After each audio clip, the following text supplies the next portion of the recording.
Oh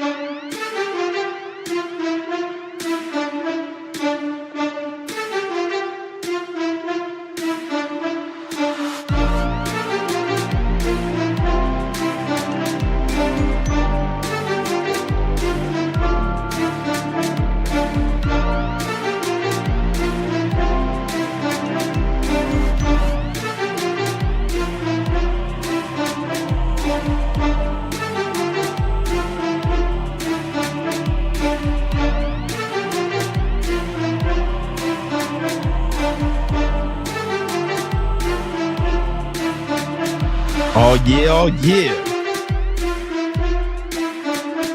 Oh yeah, oh yeah. You know what it is. Another episode of that Victory Talk podcast. We getting it in, man. We're going to talk about victory. You're going to listen about victory. We got a lot we want to cover. We're going to talk about economics, macro and micro. All right. We're going to show ways you can get some money.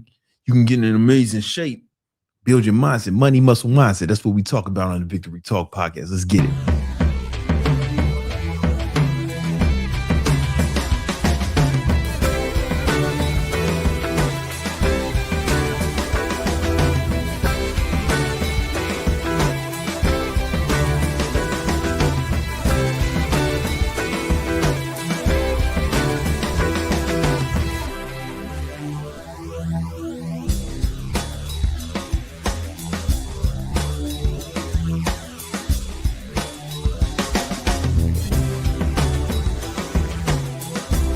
Yeah. Welcome to another episode of the Victory Talk podcast. This is episode 280. We getting it in, man. I am your host, Big Brandon Carter, King Keto, the king of ketosis, Gymnasium Jesus, Jesus de Gimnasio para mi gente, the Southside Savior. And I'm not alone. It's not just me. I couldn't do this by myself, right? Right by my side, Pauls, is the best podcast producer in the game, the man from Iran, the beast from the Middle East, full stack video guy, Nima. Let's go. What's up, man? What's going on? So much is going on. yeah, man. Listen, so your hometown, Trump brought some democracy to your homeland. Hell yeah. Brought a little bit of that democracy. Who else wants some democracy? Say something. Spain talking like they want some democracy. We might have to send some democracy over there too. Who the fuck else want democracy? We spread it all over this bitch. I joke. Yeah, I be joking so much people think that I'm like whatever. Listen, man. Are you happy about it, man? You know what I'm saying? I'm very excited about it. You're very excited, man. Those of y'all know he's from Iran, but he immigrated here legally. No ICE. You know what I'm saying? So you happy, man? You still got peoples out there?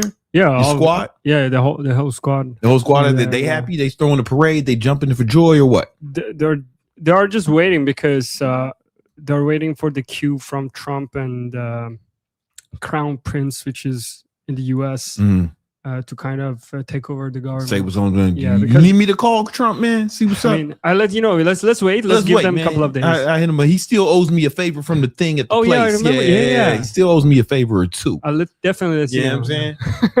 Him and Obama, they both owe me favors. They know what happened. All right, it's not just me and Nima. We also got the sexiest, finest, big titted comment moderator in the game, Minovia. She's going to be monitoring the chats, making sure anybody say something crazy, they get kicked out. She's Latina. So, Latinas, man, it's in their DNA. They like ruining men's lives.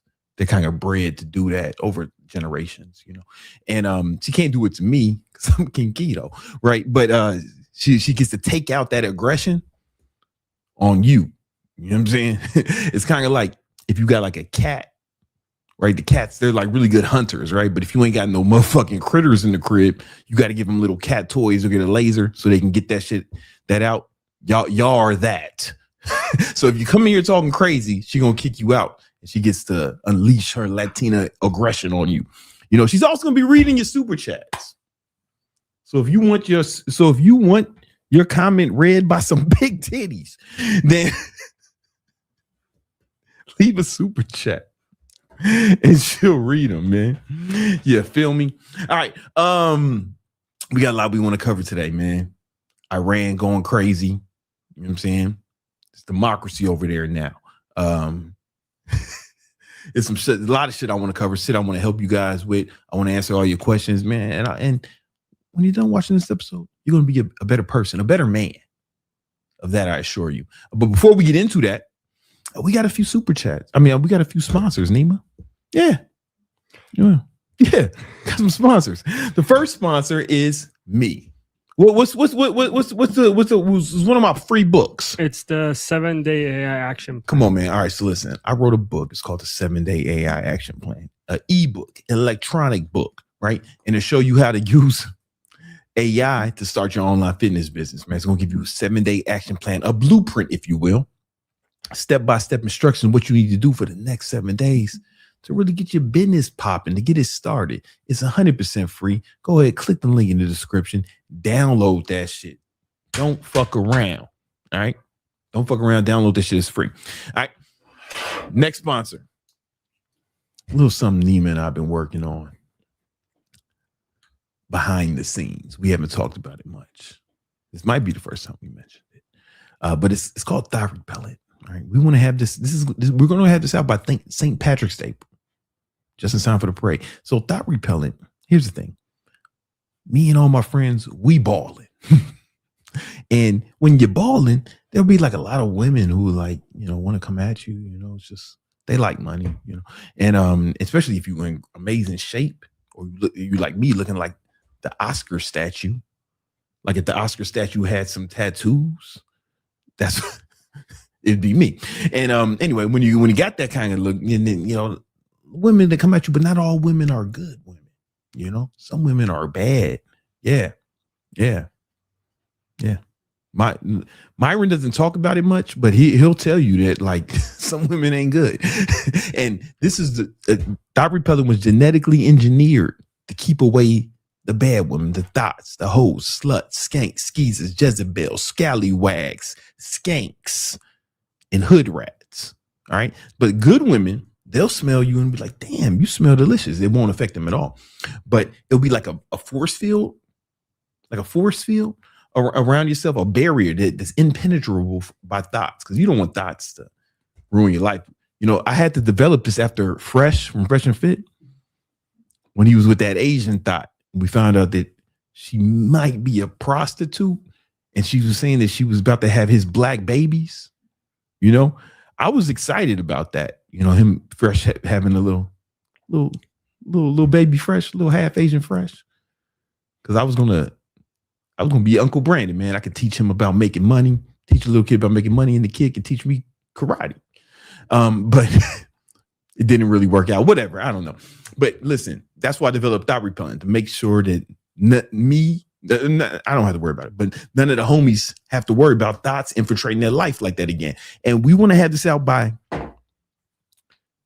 St. Patrick's Day parade. And we're pretty confident we will if and only if we get enough super chats. All right.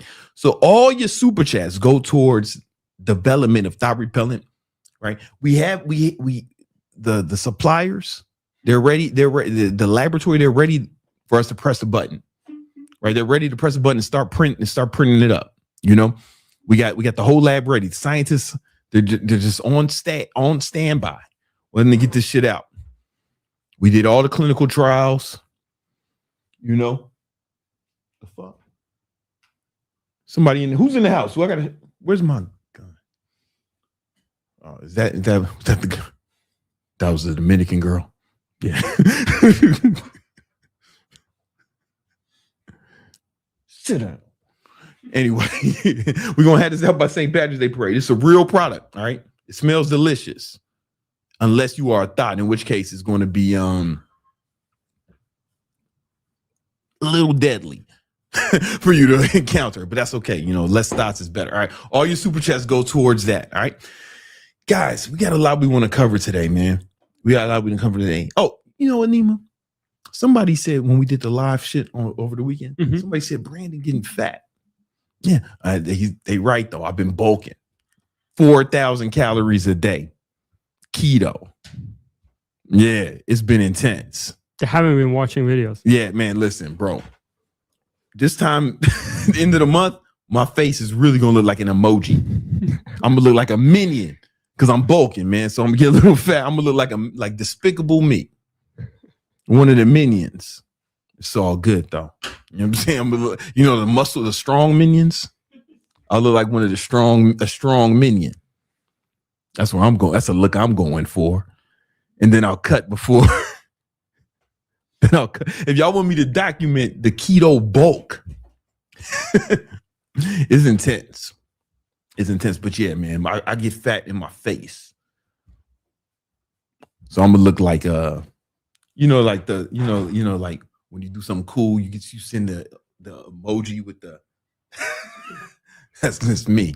That's me. The emoji with the sunglasses. That's me. My face gets fat when I bulk. That's where we're at. Emoji, king emoji in this bitch. Hey, something I want to talk about. Let's just get into it.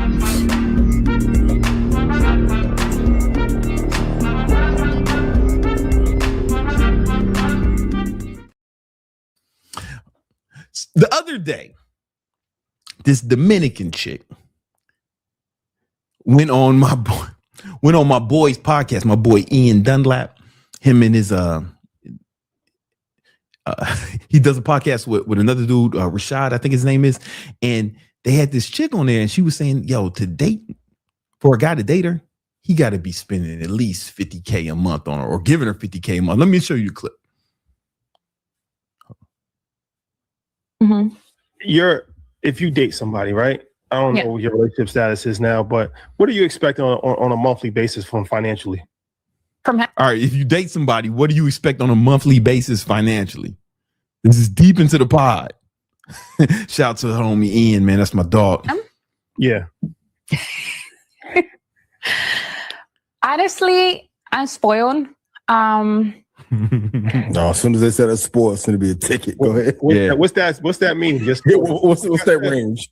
Hold on, man. Let's see what she's going to say. Because it's good insight. Because we just have these hypothetical conversations all the time. But just somebody you're like in the top 1% of girls that's actually you're exposed to that life, right? Like so. Yeah. What is you say you're spoiled? What does that mean? Spoiled means it's taking her a long time to get to it. Let me see if I can find it. You just edit that out. You just get straight to the business. Hold on, let me see. $1,000 a month. Hold up. Numbers? Yes. Yeah. I mean, on a monthly. What's that mean? Roughly. Numbers? Yes. Yeah. Like 45, 50. $50,000 a month. So you need $50,000 a month. $50,000 a month to date her. Now, I know a lot of you guys may be hearing that and be like, yo, that's crazy. That's wild. And I'm in agreement, right? I'm in agreement. However, there's different ways to look at this.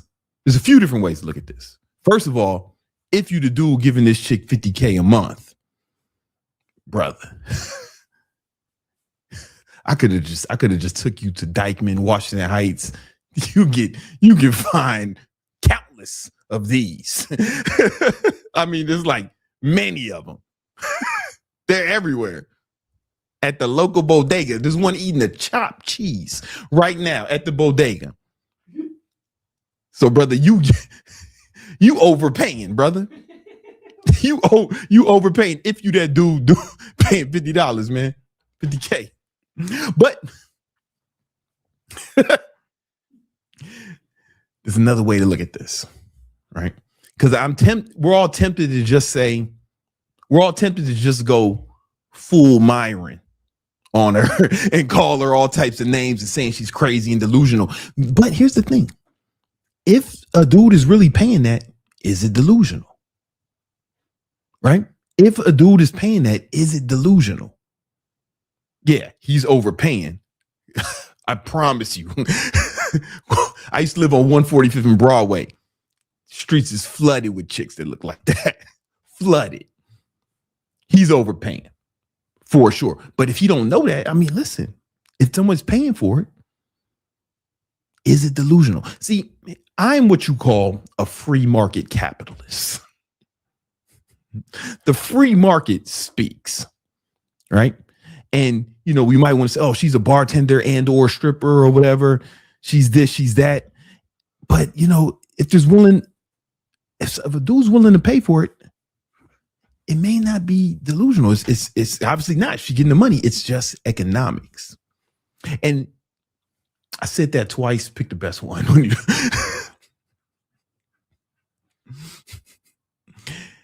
And there's a business lesson here. All right. This is something I tell my students, right? Price is an illusion, right? So a lot of my students, they're afraid to charge high prices. They feel nervous, or maybe they feel like people won't pay it, or they feel like they can't charge enough for their services, or they feel like they need to undercut other people, or other people who are selling similar things in order to be competitive. If you're an entrepreneur, I'd rather you be more delusional. I'd rather you act like this crazy Dominican chick, because you might get it. Listen, here's the lesson. Price is an illusion, right? It's subjective. It's like gravity, right? I'm sorry. Price is not. Let me rephrase that. Price is an illusion, right? It's not real, right?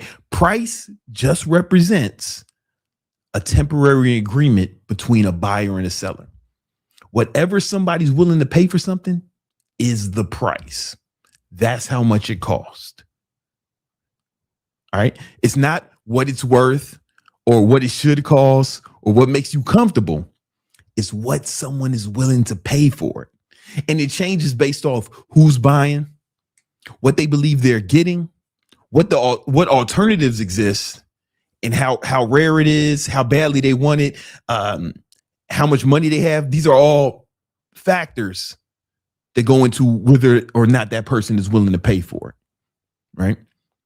Who's ever paying this chick $50K doesn't know that he can just go uptown.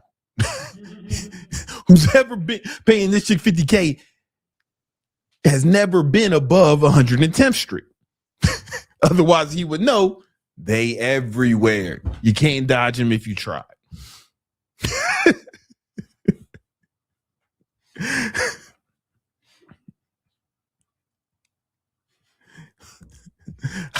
I wish I could find the dude giving this chick $50K. I wish I could just find him like, brother, man, listen, let me take you to Dykeman. Come on, let's go. Or take him to the Bronx. If I took this dude to the Bronx, he'd save about $49,950 for the same shit. But he don't know, right? Price is an illusion. So when Aisha, I think that's how you say her name, says that it's $50K a month, she's not declaring an objective truth about her value, right? She's just setting the price. And prices don't get validated by feelings. Prices get validated by the market, right? And it's the same thing with your product or services, right? You don't need to undercut yourself. Don't be scared to buy prices. Don't be scared to charge high prices. You should be like Aisha and charge super high, because somebody will pay it if you are good at selling, if you're good at marketing, right? And I'll get into how you can market your products so people are willing to pay higher prices, and how you can sell it, right?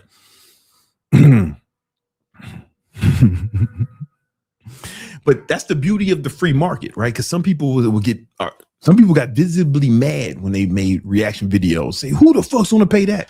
Hey man, it ain't about that. Somebody's willing to pay it, right? And that's the beauty of the free market. Whatever people are willing to pay for, that's the price.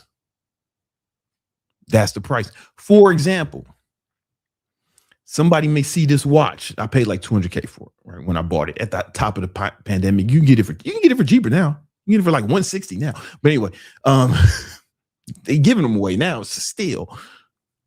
But I paid like $200K for this watch, RM29. And a lot of people, man, I would never pay that much for a watch. People were like mad that and I was like, whoa, man, you don't have to do it, brother. Nobody's making you pay that much for it. You feel me? It's what I'm willing to pay for it. You know what I'm saying? Like I'm willing. Price is subjective. You may not be willing to pay for this much for a watch, even if you had the money. You get what I'm saying? And if I had as much money as you, I wouldn't be willing to continue life. I'd jump off my motherfucking roof. Right? Price is an illusion. It's all subjective. And it all depends on what's happening. Well, it all depends on the person and what they're going to get out of it. All right. So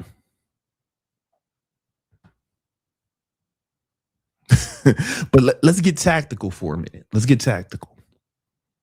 Right? If Aisha says her number, right, at 50K, maybe that's just marketing though, right? Because think about it. If she's marketing, she's on a big platform, she says it's 50K, she immediately eliminates the bargain hunters, the cheap dudes, the dudes who would like waste their time, who aren't willing to trick on her, right? So it could actually be a tactic, right? Even if she doesn't get 50K, any dude who tries to talk to her now is knowing he's going to have to break some bread. You get what I'm saying? Like there's no dudes are going to try to holler at her now after hearing that who's not willing to break bread, who's not willing to throw some money on. You get what I'm saying? It's the same reason. It's the same reason Richard Mille, they put their watches on, you know, championship golfers or like Bubba Watson, championship tennis players, Rafael Nadal, right? And they're only marketing in sports that have high income. Only fucking people with, you know, higher income actually play fucking tennis or golf, right? You don't see a lot of broke motherfuckers playing golf. You don't see homeless people at the country club trying to get tea time, right? It's strategic. So Aisha's doing it in her way, but like RM will do it the same way, or even Rolex. Like Rolex will put their what's the old tennis nigga? The oldest nigga. You know what I'm saying? Damn. He's a tennis nigga, white motherfucker. He really good. He's like my age. He's retired. Damn.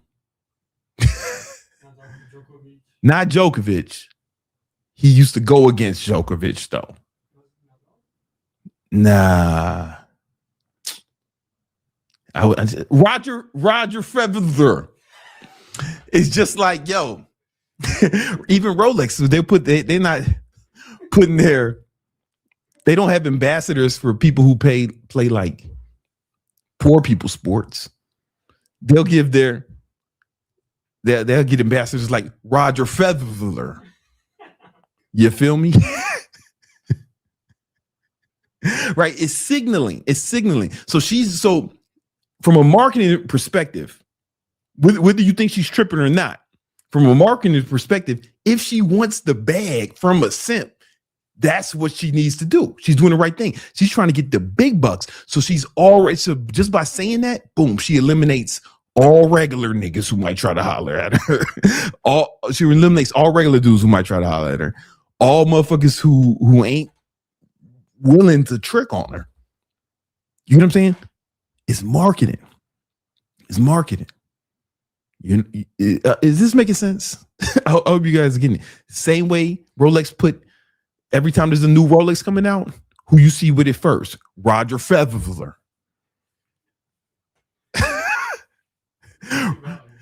You know what I'm saying? Rafael Nadal. He'll have his new RM before it even hit the streets, before it even hit the AD. You get what I'm saying?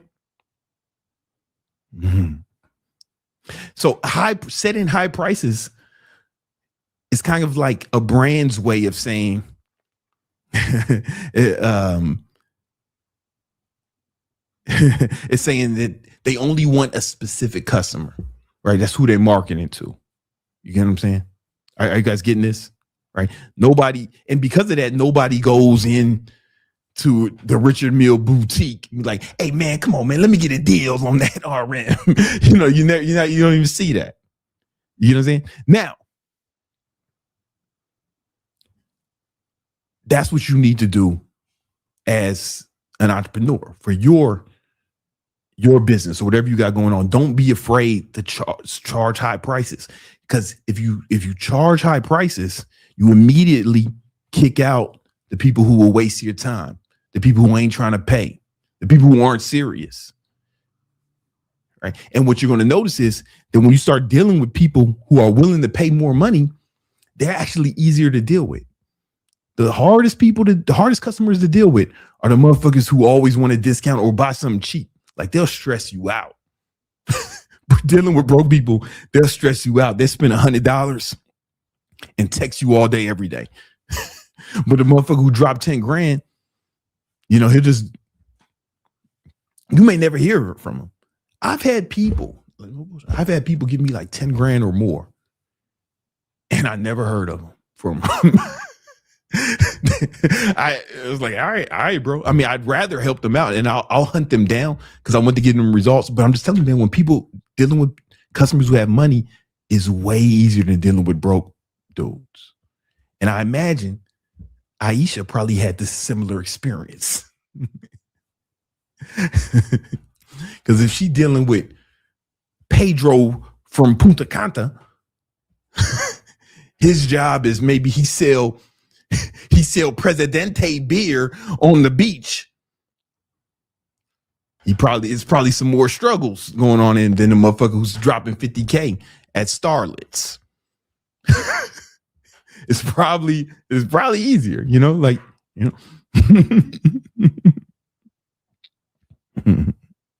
Now, and how do you do that as an entrepreneur? How do you position yourself in that light? Well,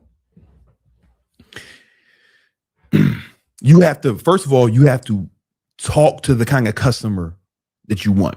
You have to know what their problems are. You got to know what they struggle with. You have to speak to them and to them only, right? If I wanted a bunch of broke customers in my business, I will make videos like, here's what you do if you only got $1,000 in your bank, right? Those are the kind of videos I would make. And then I would get a bunch of motherfuckers who have $1,000 or less, right? But I'm shooting for the sky. I'm like, yo, here's how you get rich this year, right? Or if you're, and if I was, you get what I'm saying? So I want people who are at least serious about getting rich. So I signal to them. A good example is I used to, all that shit I just said a second ago, I don't know if it was good or not. Just saying. Anyway, here's a good example of how you can do this as a business. So I used to mentor FedEx Fearless, right? And one of the guys who helps run his business is a dude named Miguel. And Miguel used to work for me back in the day. He used to build my funnels, do some copywriting, run. I taught him how to run ads, and he started running ads. Then he started working with other influencers. And FedEx Fearless is one of his clients. They're business partners. They work together. And I used to meet with Miguel every Friday to talk about ways to help FedEx Fearless build his business. And a problem they were having was a bunch of broke motherfuckers, just mad broke motherfuckers over and over again. And I said, Miguel, do you know why you keep getting broke ass motherfuckers on these calls? And he said, nah, why? Because Fit was doing these live calls where he would have people come on the live calls, and it was almost like he was, I'll show you what I mean. Let me just show you this. I can show you better than I can tell you. If I find, hold on. This is going to be hilarious. Because I can't do it justice if I just say it, right?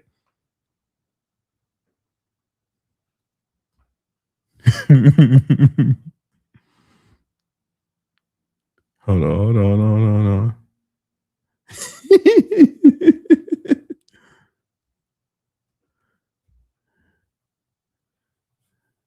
Ah! Hold on. Let me find some of these motherfuckers, man. Yeah. Hold on, man. Let me just show you some of these motherfuckers. I want to find the craziest one. All right, let me go to this page. It's a clip. I'm sure there's a clip here somewhere. Hold on. If I go to shorts and I go to popular, there's gonna be some good ones. All right. Hold up, man. Hold up. Bear with me. I'm looking for one person in particular. There's one guy I'm looking for. Pause. Yeah. Them motherfuckers was crazy maxing. Them motherfuckers. Oh man, I want there was some really like the haircuts kept getting crazier and crazier.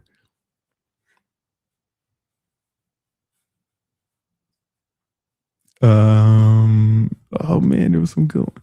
I mean, there's a bunch of them on here. I just want to make sure I find the good. All right, let's go with this one. Girls just reject me. They just laugh on my face. Nothing is working, bro. Like, I need help. Let's see the physique first. Make sure you got pants on. Okay. Physique is not existent. How tall are you? Like 6'3". Sit down. You got a big gap. Your gums show when you talk. That makes you look very unattractive. Your hairstyle, what are you doing with that? I was trying to get like an afro, but like it's not going right. You know what I'm saying? It's not What do going you right. mean? Like I was trying to get It's like not an going afro. right. Yo, man. This is not even the craziest one. Hold on. Let me just find there was some crazier ones. Like that dude. Okay, this is good.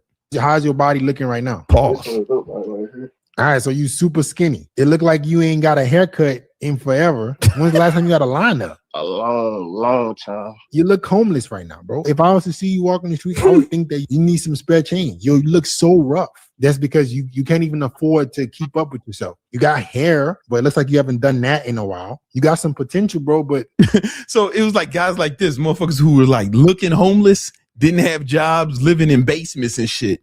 Motherfuckers who hadn't had a haircut. I don't know. This motherfucker looked like a 50-year-old motherfucker from the 70s. Right?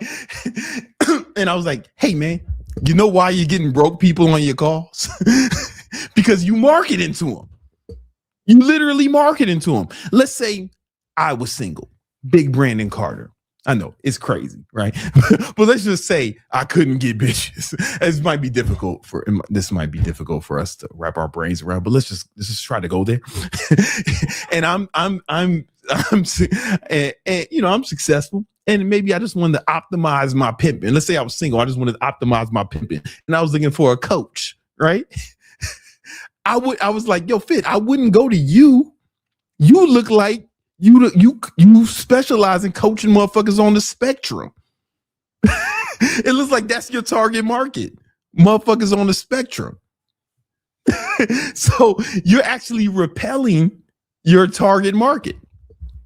Right. And I don't know if they stopped exactly because of me, but I strongly suggested, hey, if you want to make money from your business, stop doing this shit. If you just want to be an entertainer, right? If you want to be Kai Cenat, or some shit, then keep doing this shit, right? But you are literally repelling the target market you say you want, right?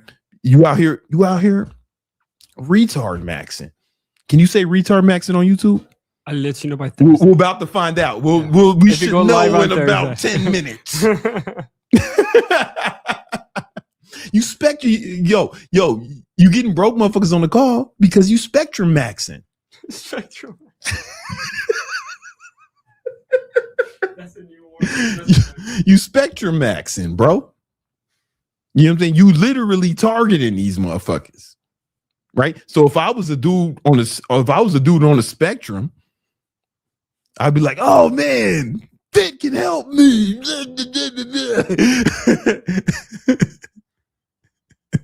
And I'd fire up. I'd be excited to get on a call with him. Hey, Fit, how can you help me get some girls? I ain't got no job. I ain't had a haircut in months. And I can't figure out why girls don't like me. Now, I said, you know, there's another dude in the dating space who's doing really well. Let's go.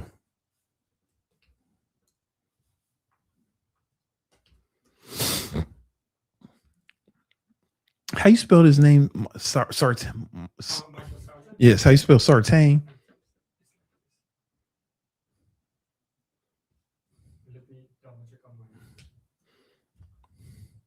Okay, so another dude who's doing really well in the dating space, like financially, he's attracting boss. He's the way he markets himself is different. Yeah. Like ain't gonna be no motherfuckers who you think who are on the spectrum on his page. You know, even the stuff he's talking about, the dating coach, like he's talking about like higher level shit, right? You know, how I helped a millionaire find a fiance. He's literally talking to his target market, right? Oh, he has a video with me in it. That's Mike's the homie, right? But it's way different targeting than Fit was doing. Fit was getting all the views in the world, right? But he was spectrum maxing. And he was that's the only people who were getting on his calls. I mean, they were making some money, like Fit does well, but they weren't able to really make it happen. And now let's look at back. Let's go to Aisha. She says up front, she's marketing herself. Yo, if you want to date me, you got to have 50 grand a month, right? So only dudes who are going to talk to her are rich dudes, right? She's literally repelling everyone else. I think it's a smart tactic. If that's what she's saying, if it's smart. So everyone else says she's delusional, it's not worth it. I think from a marketing perspective, that's exactly what she should be doing if that's what she wants. You know, again, if you are a dude watching this and you were thinking about paying this bitch, if you're like, hey, I got 50K to pay this bitch, bro, I got you. I got you, man. I take you to the Bronx. It will cost you $49,950 less for the same shit. I promise you. They everywhere. All right. And I think this is very important from a marketing perspective. Again, price is illusion. It's an illusion. It's not real. You set your price. And if you do a good enough job marketing to your target market, you can get the price you want. So I teach people how to start their online fitness business. And a lot of guys will be like, man, how do I, they'll say, man, I want to attract busy professionals and help them build their business. And they just put that in their bio and they think that's what's going to do it. But for example, I had one student, he did that. And I was like, yeah, man, you say that in your bio, but when I look at your content, you're doing all types of wacky shit. You're doing stunts and comedy and shit. And that'll get you views, but I don't think that's getting you views from your target market. Or you have to talk to that person and you have to ignore everyone else. You have to talk to that person and ignore everyone else. And you see this with every successful business. They're so hyper focused on one avatar and they don't give a fuck what no one else says. In fact, the more divisive you are, the better. The more the people who aren't your target market dislike you, it's probably better. Let's use Donald Trump, for example. Now,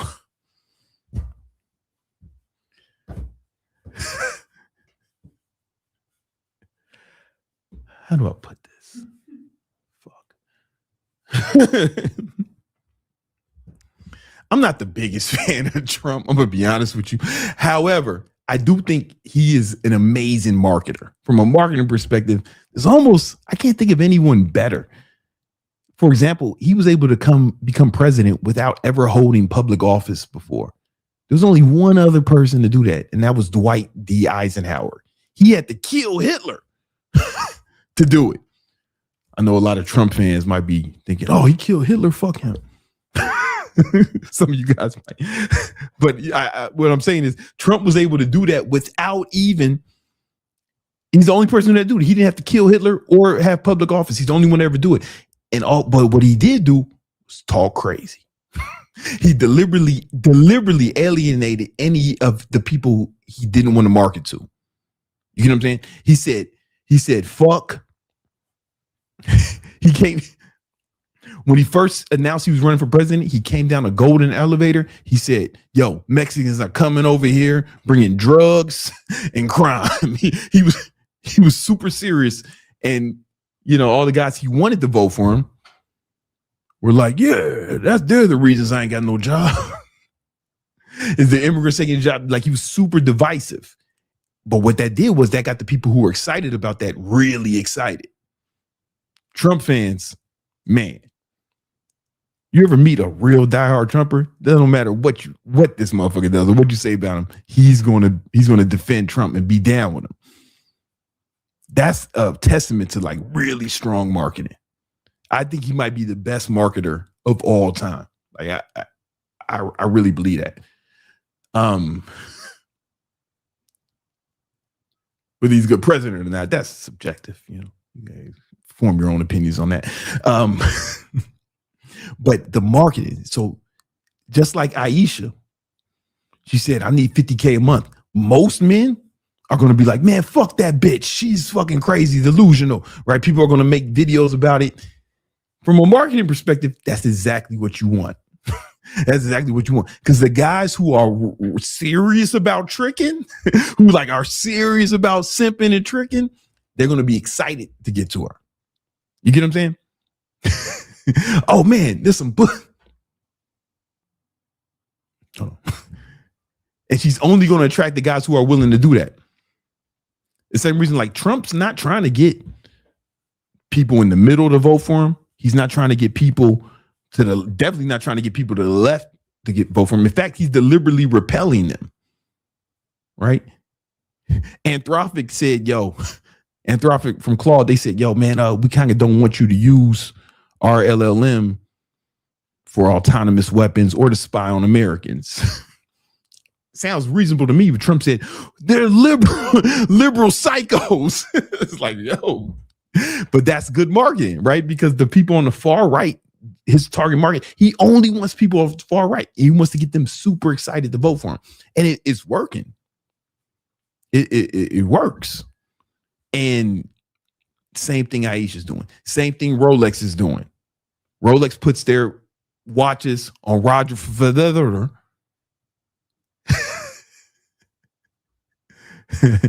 And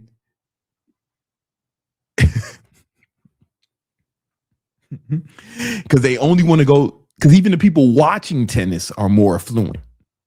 You get what I'm saying? The people who go to the US Open are more affluent. Where they never, you ever notice they never, Rolex, it's a good point. You never notice that Rolex never advertises for the World Cup or soccer or anything. Why is that? Because there's a lot of poor people who play soccer. And I'm not saying anything bad about or derogatory about soccer.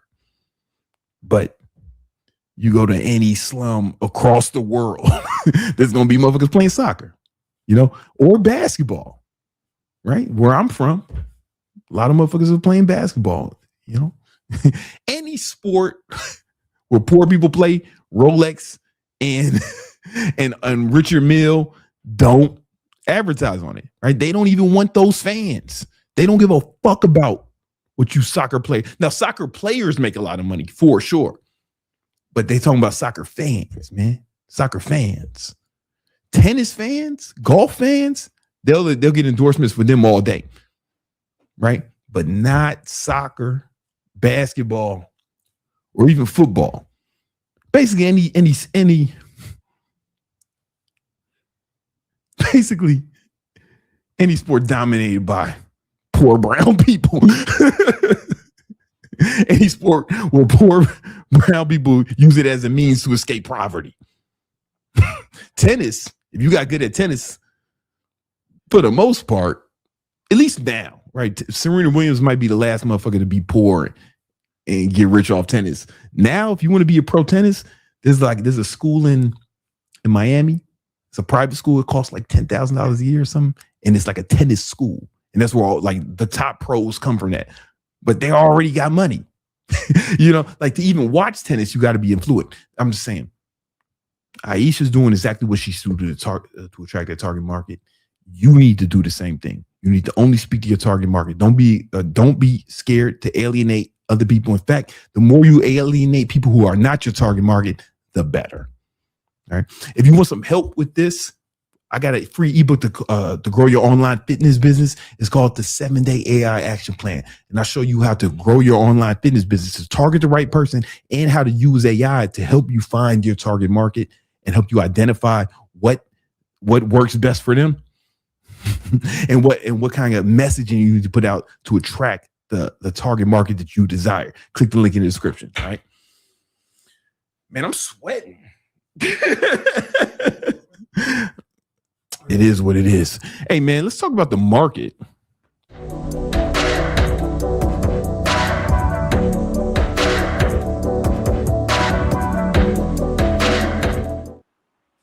Yo, what up, man? Welcome to another market update. I am Big Brandon Carter, King Keto, and I'm here with Greg, aka Young Candlestick, certified market technician and Series 65 holder.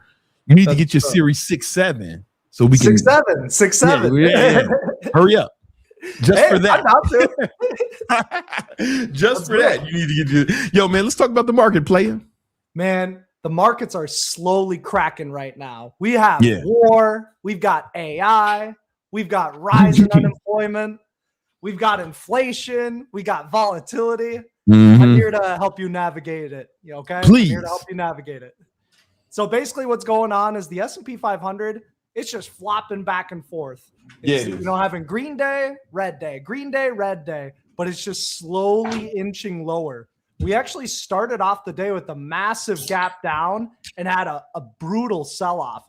From where prices closed yesterday to the lows, the S&P 500 was down 2.4%.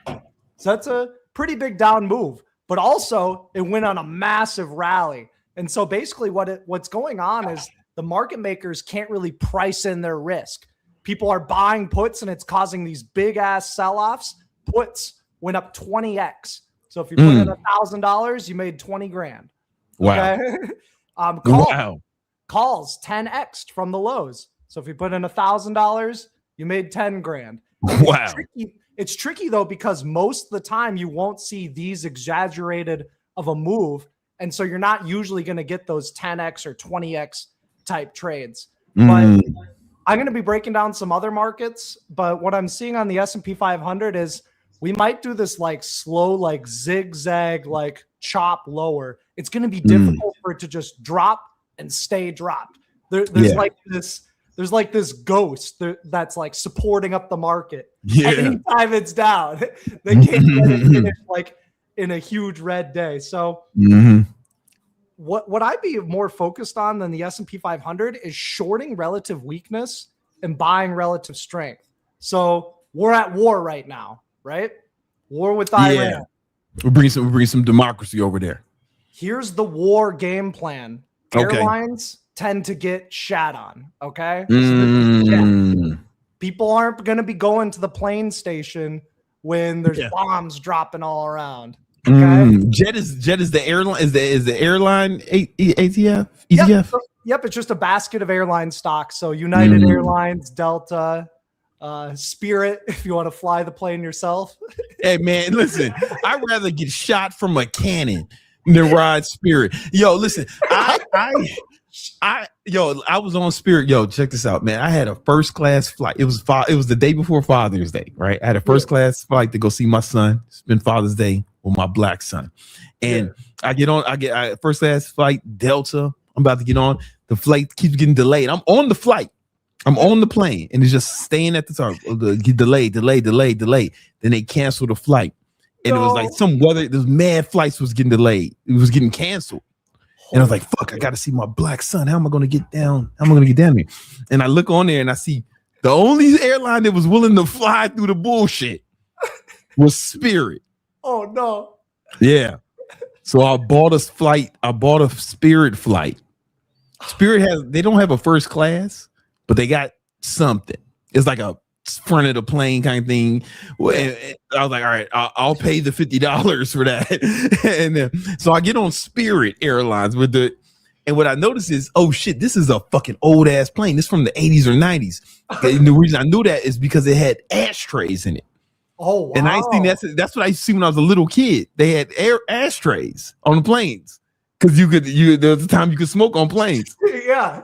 People weren't worried about it getting like, oh, this is an old ass plane. They got me on. They got me. We riding old school today. And it was the first class of an old ass plane, right?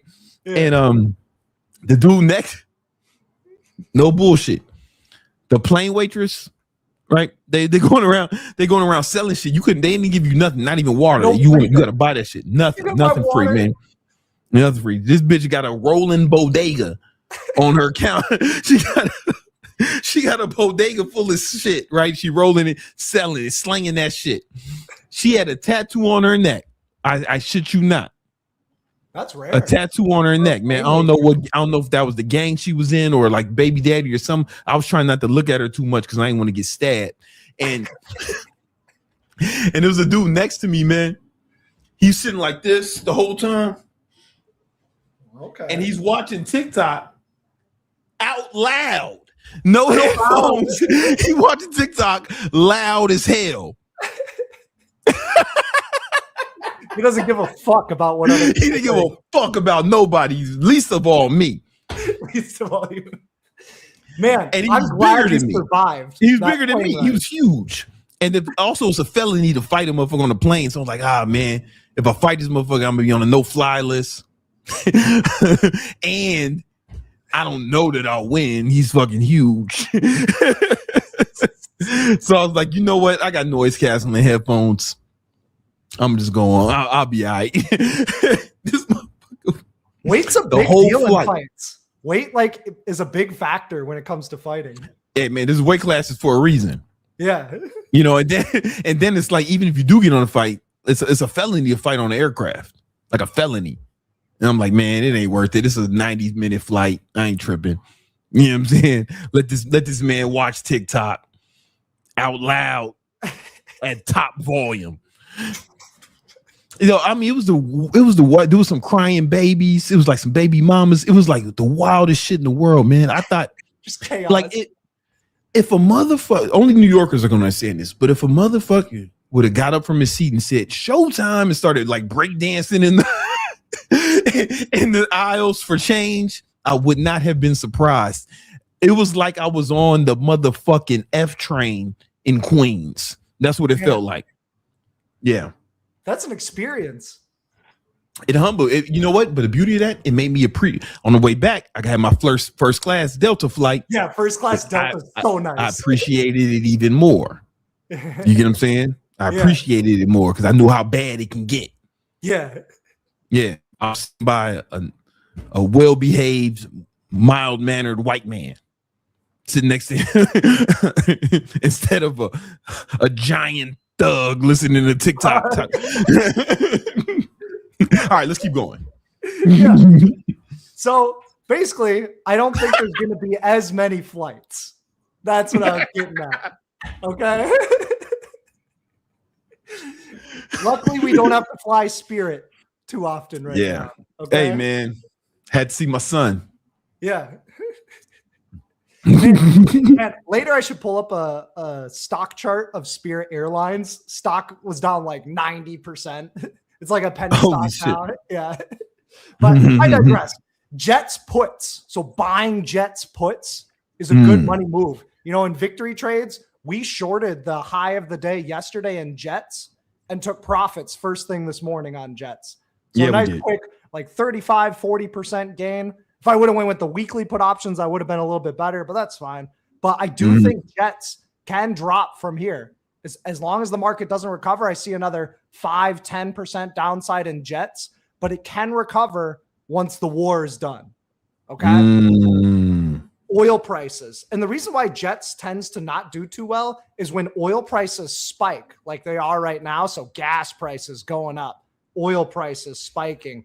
That really hurts the margins that the airline companies have. Okay. Because they have to factor in jet fuel, transportation costs. And so when oil prices are higher, it's tough for them to just jump up and jack up all the ticket prices because the demand gets squashed when they do that. So oil tends to go up during times of war, especially if supply gets constricted and there's still going to be the same amount of demand.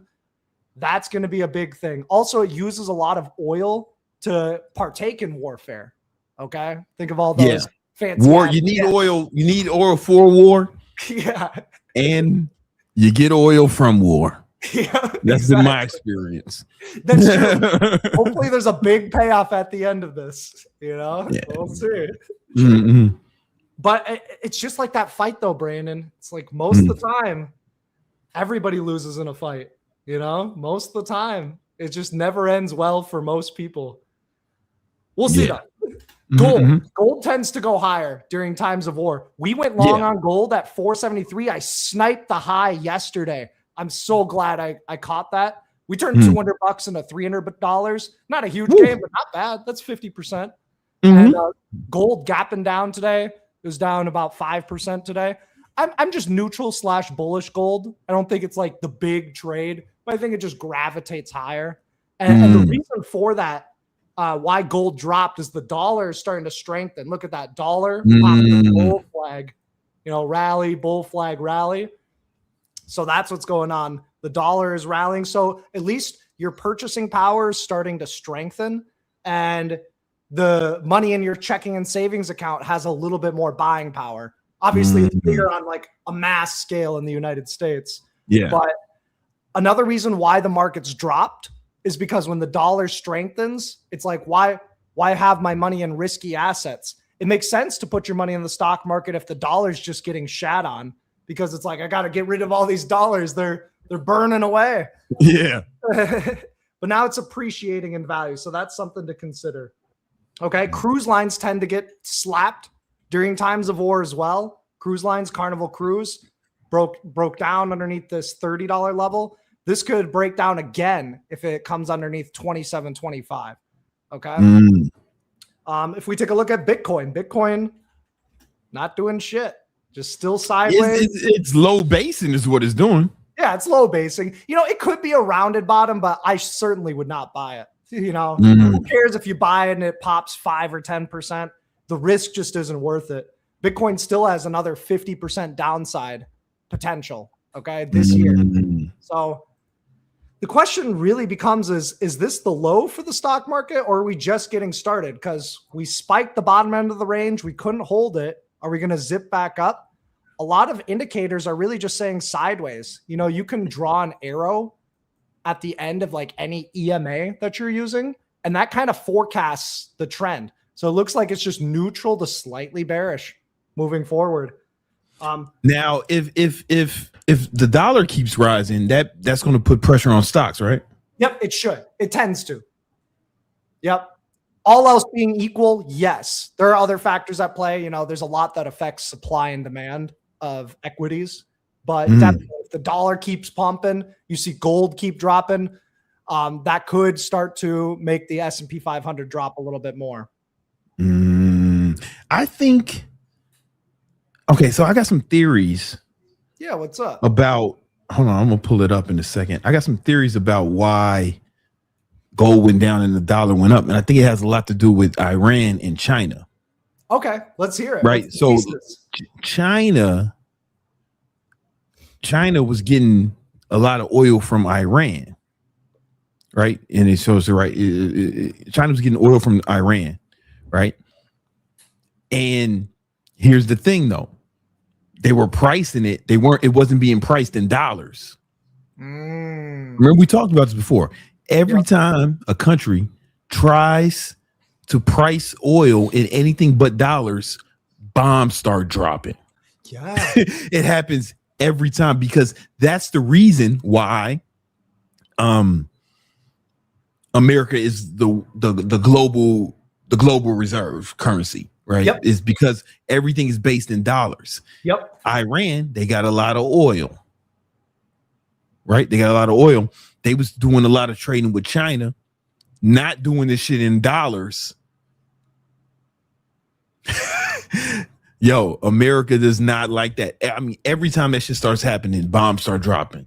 Gaddafi started doing that shit. What happened? Bombs start dropping in Libya.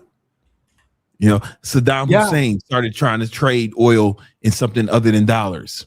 We know how that ended. You know what I'm saying? Like every time that happens, bombs start dropping. Like you can count on it. Clockwork. You know what I'm saying? It's it happens. I completely agree. Yeah. We don't like it when people fuck with the currency. We don't like it when people fuck with our commodities. No, man. I mean, oil is the oil is the thing holding oil being priced in dollars is what's holding the US dollar as the global reserve currency. Yeah. And every time a country wants to price their shit outside of that system, bombs start dropping.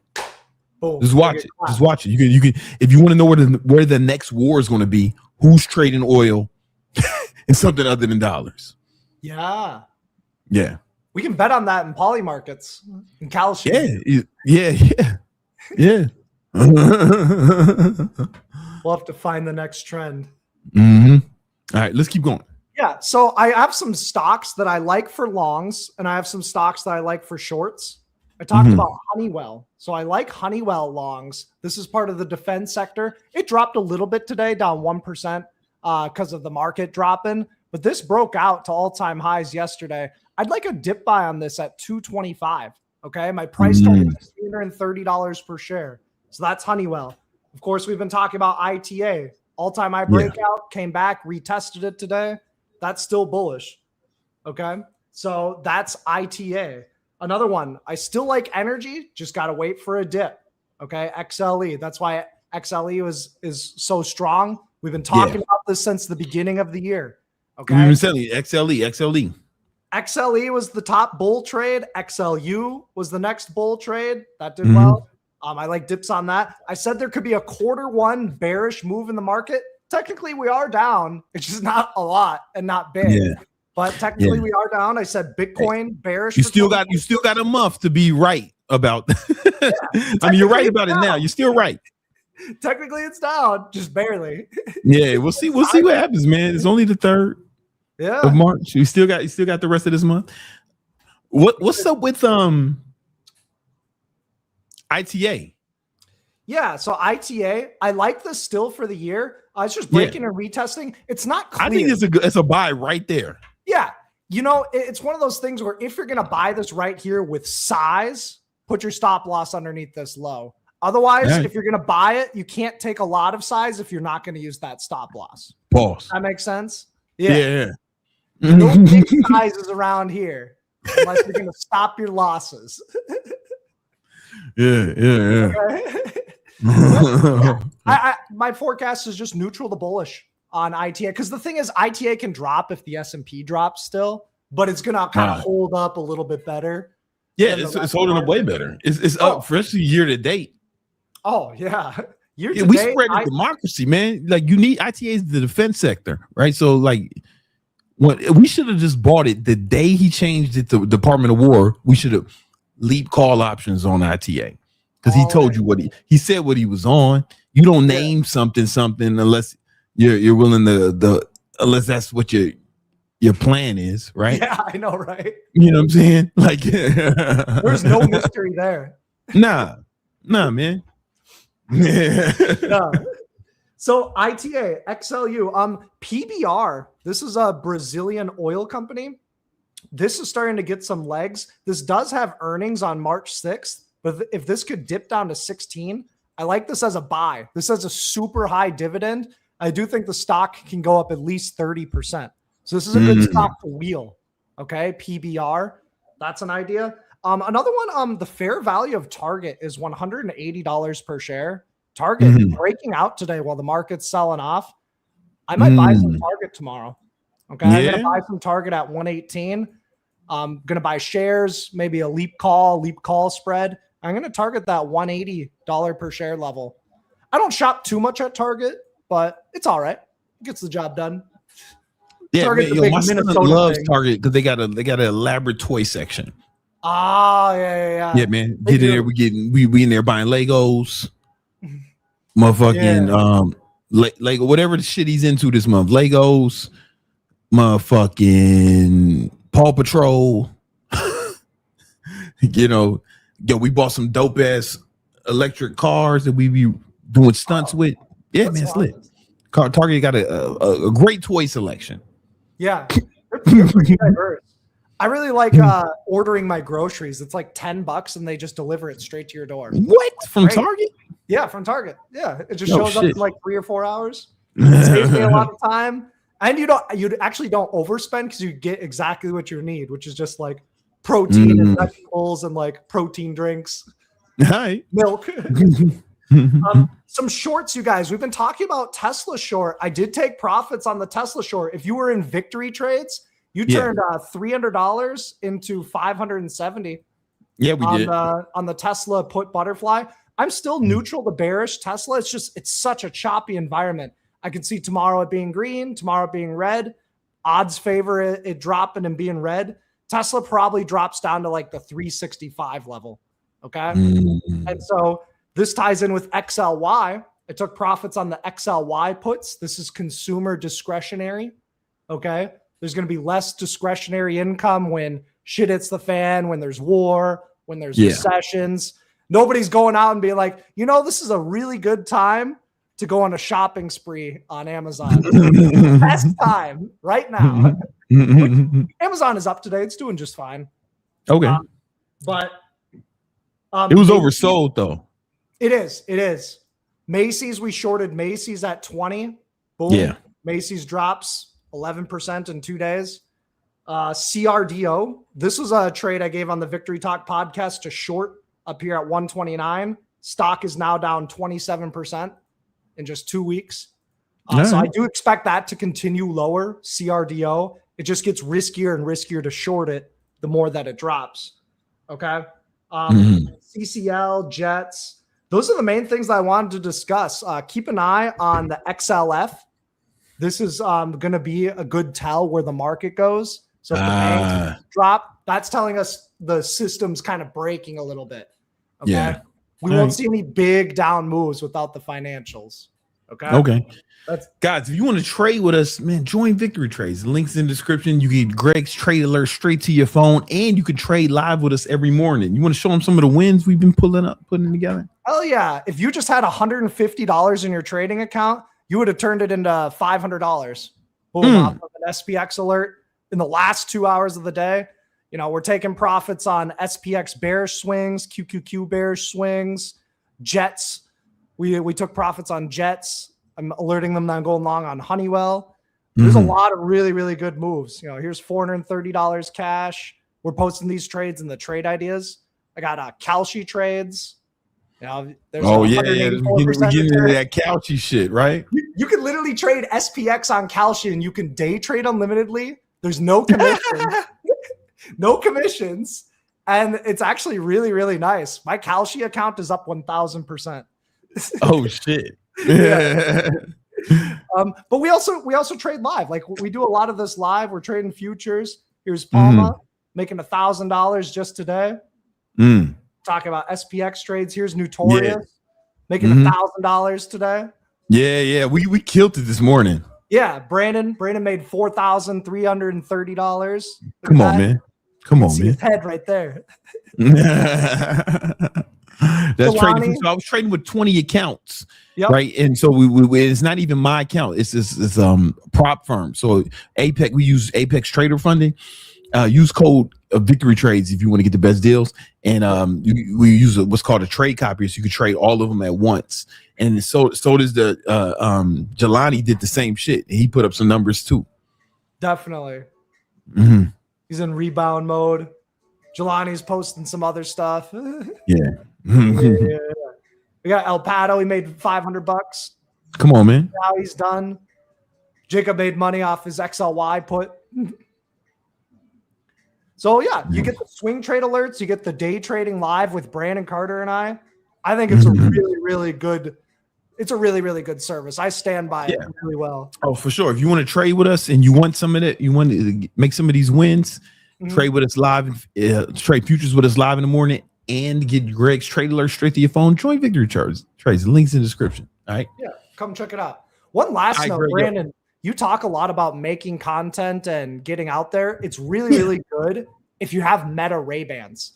I love the Meta Ray-Bans. Yeah. If you're out there making content, get yourself a pair of Meta Ray-Bans. Get you some Meta Ray-Bans, man. Yeah, this is not an endorsement. I'm out here with you, man. We like spy kids out here.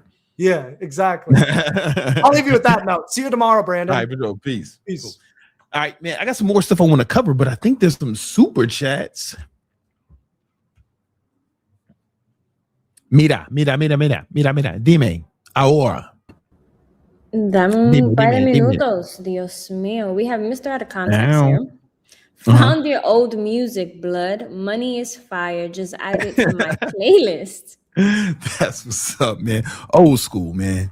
I've changed my. Listen, I don't believe I'm a different person than I was then. You know what I'm saying? I've become a starch free market capitalist since then. But I'm glad you enjoy it. What else we got? 41 years old, 120K job, 3 days, Nice. Uber on days off, renting the car for work, no children, finding it difficult to find the time, energy for success. Advice? Yo, man, first of all, shout out to you, man, doing your thing. You making more than twice as much as the average American, you know, and you doing the Uber on the side, getting that money up, you know. I like to hear it. No kids. You dodged some bullets, huh, brother? You know what I'm saying? You dodged some bullets.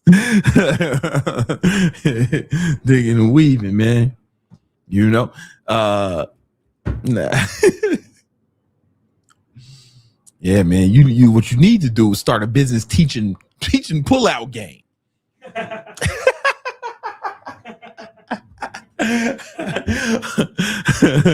You're gonna be a pull-out coach. What you need to do. He says he finds some energy. Okay, you're older, right? You're like, we're around the same age. I'm 43. So if I was you, brother, I would really go get your testosterone tested. Every man's natural testosterone starts to drop at age 30. I don't care what you do, how it's going to start dropping at age 30. And I remember I was almost 40. I was close to 40. And it was during, you know, I was like 38. And it was, I remember watching the election of when Biden and Trump was running against each other. And I was watching this shit and I was like, man, these old motherfuckers is doing like 5-6 events a day. Running around doing speeches, interviews all fucking day. If I do one of those things, I'm fucking pooped. They must be on drugs. They got to be on something. I promise you they're on something. And then I started talking to all my boys who were like older. And they're like, yeah, man, we're on testosterone. Yeah, you ain't know that, man? All of us are on testosterone. Every dude I know who's in his fucking 40s or older and he's crushing it in the business, you see him moving and shaking, doing shit. I've not met one who's out here really crushing it, got a lot of vigor, who's not on testosterone. I ain't met one. And that's when I was like, I got my shit tested. My shit was in the normal range, but it was the low end of the normal range. Like it was normal for a mother who's almost 40, which is low, right? And I said, you know what? Let's turn it up. And I went and got on testosterone replacement therapy. Now my shit's in the high end of the normal range. I got tons of vigor. I'll jump out a moving car right now if I need to, you know, run a marathon,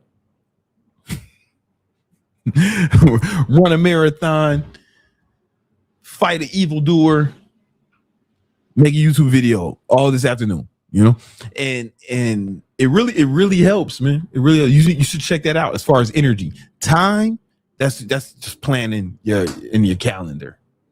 Start tracking it. Start planning every hour, every day in your calendar, and you'll notice that you have way more time. But it's energy. Get your testosterone tested, brother. I'm telling you, man, it will change things. If it's low, or if it's in the low end, if it's in the normal range, if it's in the low end of the normal range, get your testosterone tested. Pump them numbers up. Man. Get it from a doctor. Don't be don't get it from a guy, right? I get my blood work done all the time, but do that shit. For sure. I see he says he's going to get tested. That's what's up. I'm telling you, man, it changes the game. I have a video about this, man.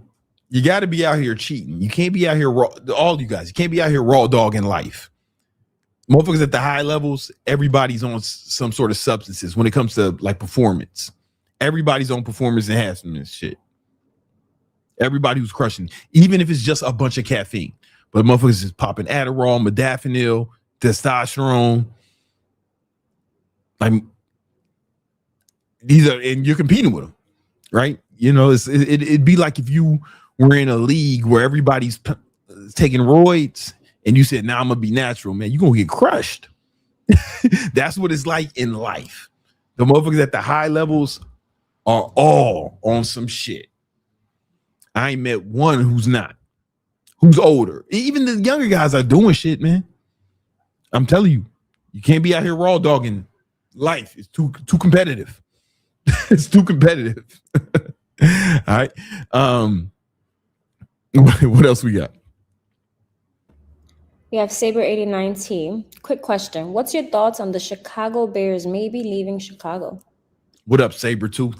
Yo, listen, I've been hearing that. Listen, I left the Chicago Bears a long time ago. I was a Bears fan my whole life. When I was like 2 years old, the Bears won a championship.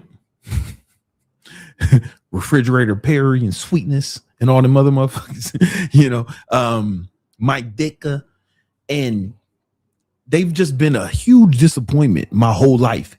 And they had the chance to draft Patrick Mahomes.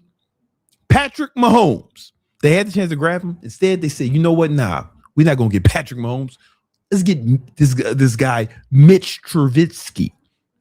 And when they did that shit, I was like, I'm done. I'm done here. I'm done. Right. So now, what I do every football season, I wait till around Thanksgiving, till after Thanksgiving. Then I decide which team I'm going to root for. I'm what you call a bandwagon fan. Right. Whoever looks like they're going to win the Super Bowl by Thanksgiving, that's my team for the year. Thanksgiving is like the Brandon Bowl, where the teams compete for my fanship. People be like, "Oh man, you need to be loyal to your team. You need to be loyal to your team." Your team ain't loyal to you, man. Your team will fucking trade your favorite player. You draft Mitch Trubisky, or leave town. The team will leave your city. Ask any Oakland Raiders fan about that. You know what I'm saying? They'll fucking leave. Right? Like, yo, you don't have to live like this. You don't have to be loyal to the team. They ain't loyal to you. So let's imagine me being a Bears fan all this time. If I would have stayed a Bears fan for 43 years, and then they leave my hometown of Chicago, and I'm supposed to stay loyal to these motherfuckers, and they trying to leave. Fuck that shit. I picked my team after Thanksgiving. As a result, my team typically wins the Super Bowl. It's a way better way to live, guys. You don't have to do this anymore. You don't have to do this. You feel me? Like, I got family members. I got a lot of family in Pittsburgh, and they're all Steelers fans. I'm like, why are you guys? You don't have to do this. You don't have to do this, right?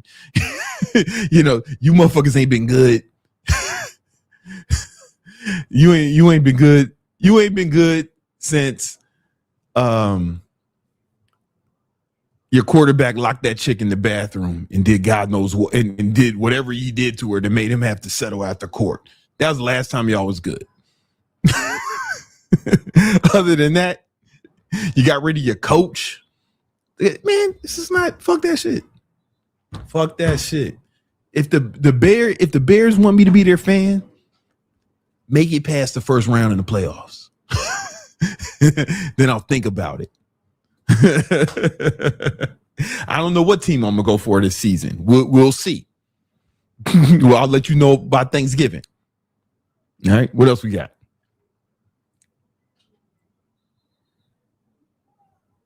We have Dream Hopper, W Meta Glasses, W Coaching Call.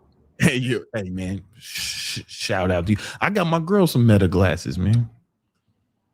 You got some Meta glasses, right, baby? I do. We actually have like 3 pairs here in the house. Yeah, I was an early adopter, so I had the first ones, and I got a pair, and then I bought the new ones, but I accidentally bought the transition ones. And I was like, all right, I need some regular sunglasses, so I got a bunch of Meta glasses. I'm a power user. What else we got? We have Aiden. What AI or editing software is best for making YouTube thumbnails? What software does your team use to edit long-form YouTube videos? Nima, what do you use to edit long-form YouTube videos? Human labor. You.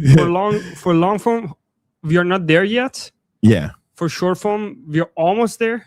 The edit quality is not the best. Trimming is not the best, but we are definitely going to have really good short form editors within the next 6 to 8 months, I would say. You got like a sweatshop? No. Yeah, I do. You got some people living in a basement editing videos around the clock. No, I run that for the thought repellent. Yeah, we can do it. You can do that overseas. Yes. But for long form, it's not there yet. So we it's not there. Usually, some short form editing, you can use Opus clips, and it can get you pretty close. For thumbnails, what do you use to make thumbnails? I have a N8 and the whole model that I built. Oh, you have a whole like N8N workflow. Yeah, but it uses the Nano Banana. Use the Nano Banana. Yeah. I same. Like, let's say I wanted to me just like I just steal shit. Like, for example, let's say this dude right here. This the homie Josh. He made guitar pedals, right? Oh, let me saw. So Josh, he made guitar pedals. I play guitar, so let's say I wanted to steal Josh's thumbnail. What would I do? Where is the thumbnail? Okay, well, give it a second. It's gonna pop up. I'll show you exactly what I do. All right, boom. Here's the thumbnail. Let me click on this. I got this shit called vidIQ. You can it gives you like different metrics. So I can download Josh's thumbnail. Shout out to Josh. I got a few of his guitar pedals, so it's okay if I steal this thumbnail. All right, don't show the screen for a second. And then I go to Google. I like to do it in Google AI Studio. That's how I use Nano Banana, because I don't want it to.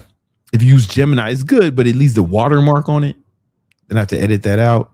Fuck that. Go to Google AI Studio. 1 second. It's slow because I'm streaming the shit. And then I go to, give me a second. Playground. All right, let's go. Hold on, let me get the Nano Banana up. Get the Nano Banana 2. Hold on, give me a second. I don't want them to see my API key. All right. All right, cool. All right. Oh no, give me a second. Let me get the downloads. Where's the downloads, man? Yeah, keep it on the downloads. Okay. 1 second. I'm gonna show you exactly how I do this shit. So if I go to my downloads. All right. Oh. Fuck. Okay. Where did it go? Okay, Nano Banana. Oh, it's a different desktop. All right, hold on. Let me just get this out of here.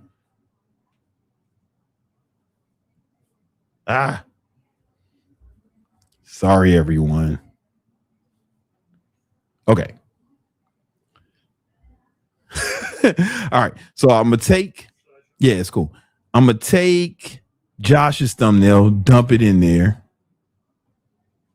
Right. Then I'm gonna get the shit back up, and I'm gonna take a image of me. Let's say this one, and say replace the guy in image 1 with the guy from image 2. All right, let that shit run. This is the original.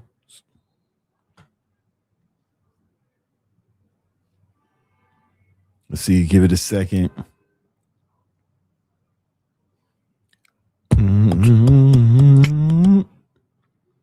All right, here we go. Boom. Now I got the now I got him. You know what I'm saying? And I'll just steal thumbnails. I stole that shit. That's what I do. I stole that shit. So I just do shit like that. You know what I'm saying? Now we got a thumbnail, man. You know what I'm saying? And I got Josh's guitar pedals. And I'm gonna name them. This is called the this is called the Soul Breaker. This the Ox Blood. This the Quadro Nod. And this the Golden Brick. All right, they all overdrive pedals. All right, what else we got?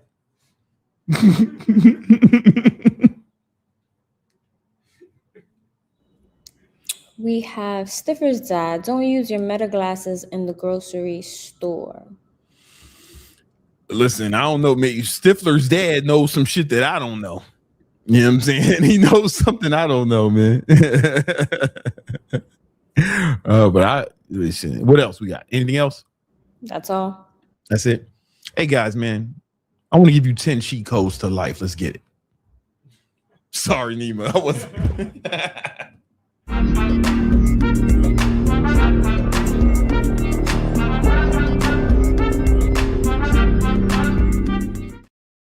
Here are 10 cheat codes to life here are 10 cheat codes to life that if you follow them, there's no way you can fail.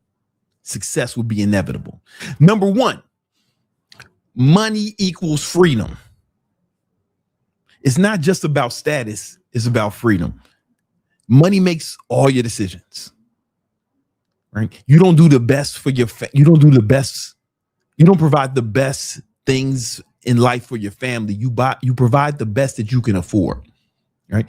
You don't live in the best house available. You live in the best you can afford. Right? If you take care of your parents, you don't give them the best available. You give them the best you can afford. Money makes all your decisions.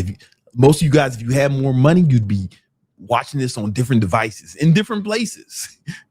You know, when you travel somewhere, the way you travel is predicated by how much money you have. Right? Some of you are going to fly first class. Some of you going to be on the motherfucking Greyhound. Some of you going to be walking, hitchhiking. Right? Money makes all your decisions. So the more money you have, the more options you have. You get what I'm saying? Some of you guys most of you are going to some job you hate just because you don't have enough money to quit. Right? You're not sending your kids to the best school available. You're sending the best you can afford. And most of y'all, that's public school.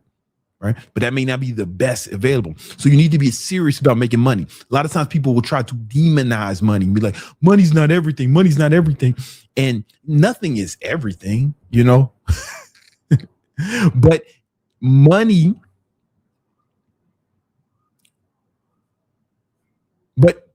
not everything, but everything costs money. Everything costs money. If you let's say you want to have a great relationship, cool. What's the number 1 cause of divorce? Financial issues. Studies show that people who have more money, poor people get divorced more often. You may hear about celebrities and rich people getting divorced, but that's only because it's news when they do it. Right? When a regular motherfucker gets divorced, it's not news. Nobody cares. It's just Tuesday. Right? Statistically, poor people get divorced less. Right? Money doesn't You know, health is the most important thing. All right, man. Well, if you want to have more money, if you want to live longer, studies show that people with more money live longer, healthier lives because they can afford the best health care. They can afford the best food. They can afford the best living conditions, and they have less chronic stress. They could keep the cortisol low.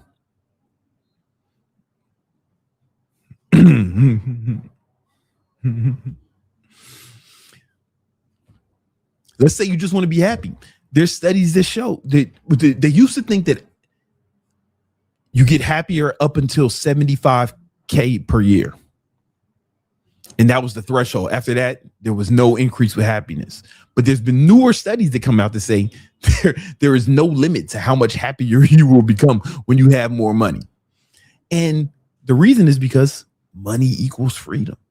If you feel like you're in bondage or you have to do a bunch of shit you don't want to do consistently because you lack money, how happy can you be? Of course you can be happy, right? You can be happy. I've seen poor people dance, and I seen a homeless man take off his shoes and start dancing in the street right on Queens Boulevard. I saw it with my own eyes. He started doing the James Brown with no shoes on, stopping traffic. He was thrilled. I probably haven't been that happy in years. But I also seen rich people cry, right? But on average,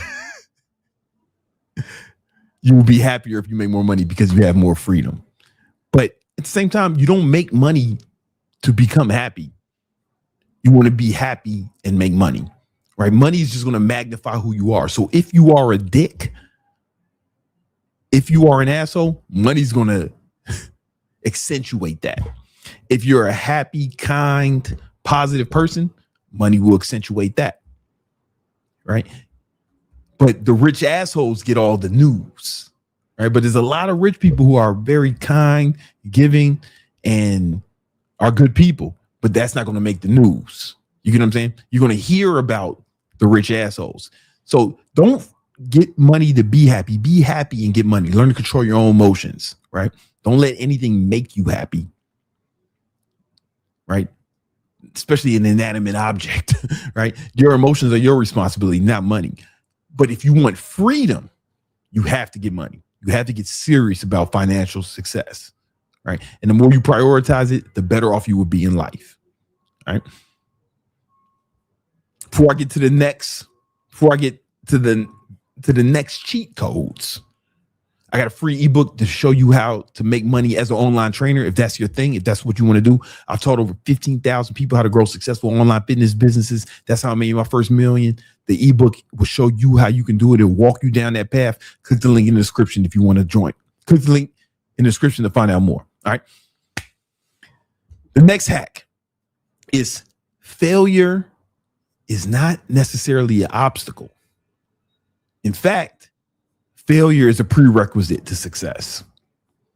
I do not know anyone who just strolled their way to success. Everyone I know who achieved massive success had to deal with a lot of setbacks, failure, and heartaches. But that's the path. And that's why not everyone gets there, because they either stop after the first failure or the first setback, or they're too afraid to even, or they're too afraid to even encounter the possibility of failure. So they stop. You need to change the way you think about failure. Instead of saying, oh, what if I fail? What if something bad happens? You need to be like, oh, you need to get in your mind that you probably will fail. Something bad will happen. And that's part of it. That's because you learn from failure. The failure gives you the experience. So when you encounter that same circumstances again, now you have more data and you can deal with that in a way where you're more likely to actually succeed under those same circumstances. But you got to have the failure first. Okay, and you learn from the failure. For example, Michael Jordan, he kept getting his ass beat in the NBA playoffs. He kept getting beat by the bad boy Pistons, Isaiah Thomas, Bill Laimbeer, and them boys. They got beat twice, got their ass kicked. because the Pistons played like a really tough kind of basketball, a really tough style of basketball. They were really physical, fouling and hacking and shit. And Jordan, he was kind of still skinny because he was young, and he kept failing twice. He said, I'm sick of failing.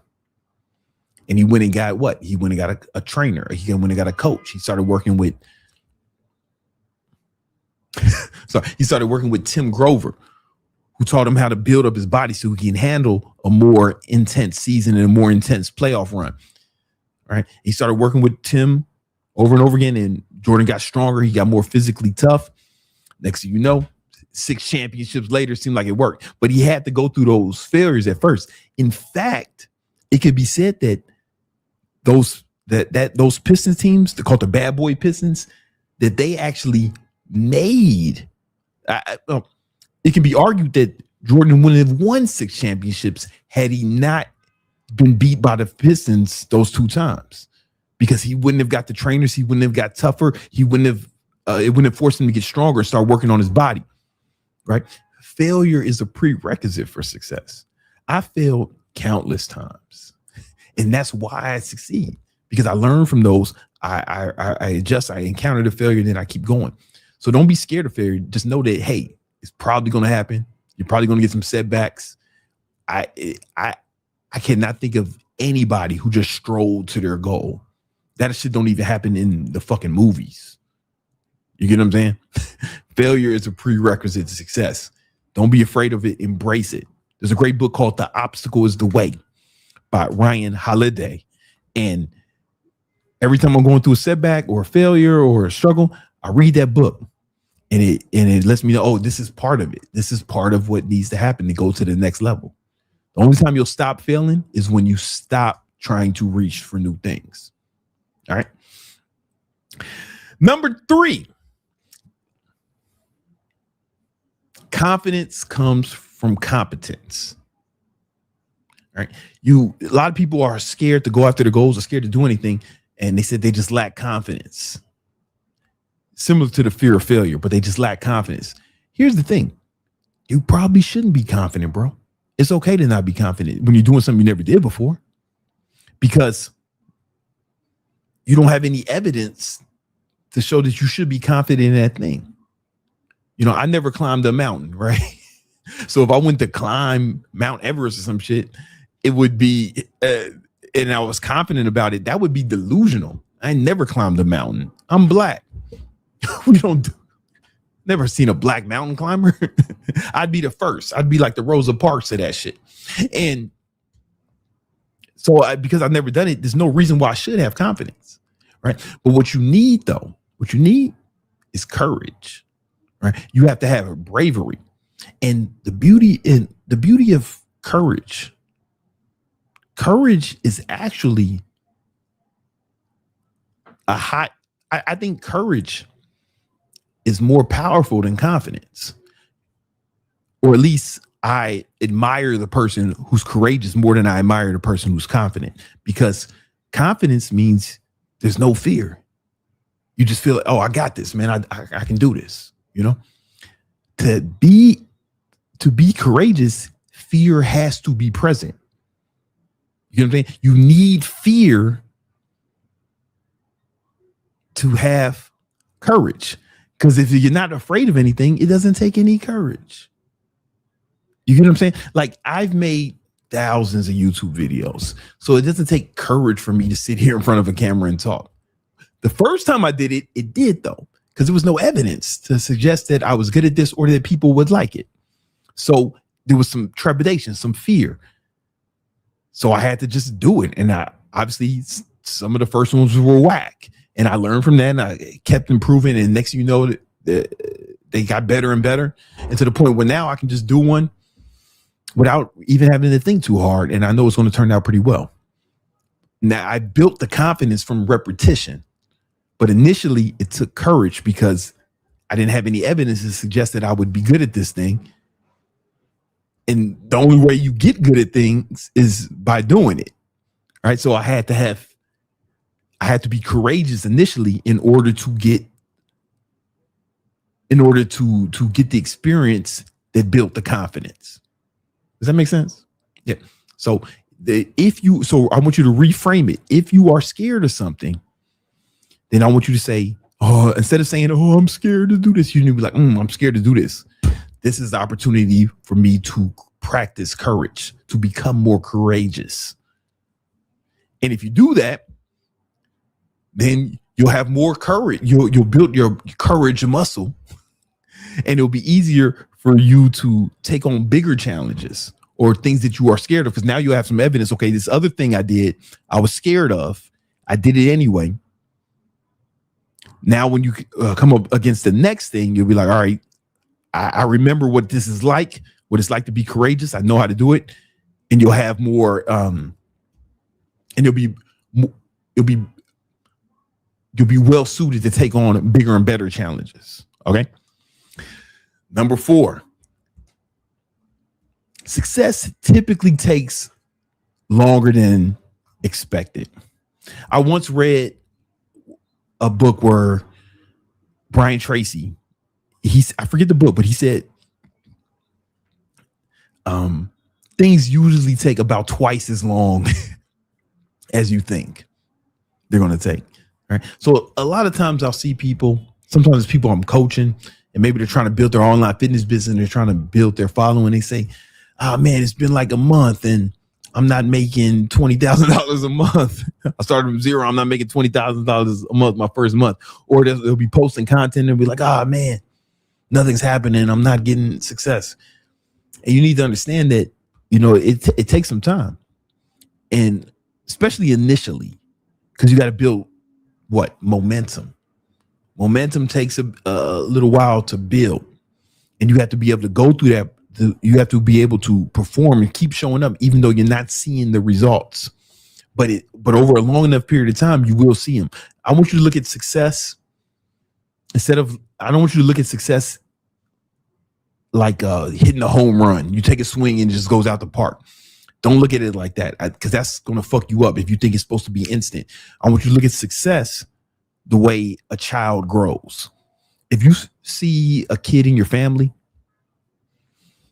and maybe you only see this little motherfucker once or twice a year at like the family reunion or the gathering or a wedding or something, every time you see this kid, he's like way taller than he was last time, even though it's only been a year. But to him, each day or even each week or each month, it looks like nothing's happening. It's staying the same because it's happening so gradually. But it's happening consistently because that's how nature is, right? Nature, it'll just grow consistently, right? A little bit every day. And the amount that that kid grows each day is undetectable by the naked eye. It's undetectable by the naked eye. But over a long enough period of time, if he just grows that little bit every day over a year, you see this motherfucker, he's like, oh shit, you way bigger. That's exactly how success is. Day to day, it will seem like nothing's happening. Week to week, it may seem like nothing's happening. Maybe even each month, it may be difficult to see the progress. But when you stretch, if you're making a little bit of progress every day, if you stretch that out over 3 months, over a year, then it's like, whoa, you'll see big results. Success is exactly the way. It's just like watching a child grow. If you got kids, you probably don't notice every day how much they're growing. But, for me with my son, like I see him every other weekend because we don't live in the same state. And every other weekend, it's like, yo, man, this motherfucker's growing. And then if I see an old picture of him from last year, I'm like, damn, he grew so much. But I see him so frequently that it's like, it's difficult to tell from week to week. Yeah, because I see him every other weekend. And sometimes more than that. And I don't see a whole bunch of growth week to week. But man, I see it. But over the course of a year, this kid is growing, And I also know because his mom's telling me he needs some new shoes all the time. All right. So think about success like that. You won't see progress day to day, but over the course of, if you stay consistent over the course of a few months or a year, you'll see big changes. All right. And that brings me to number 5. Consistency is the ultimate competitive advantage, because most people can't work day after day after day without seeing immediate gratification. Right. But if you can do that, again, it's just like the child analogy. The kid grows every day, but the kid doesn't have to do anything. It just happens. Nature takes care of that. As long as he's getting enough sleep and his parents are feeding him, he's going to grow a little bit every day. It's undetectable, right? The problem with us is with our goals, we have to do stuff every day to make our goals grow.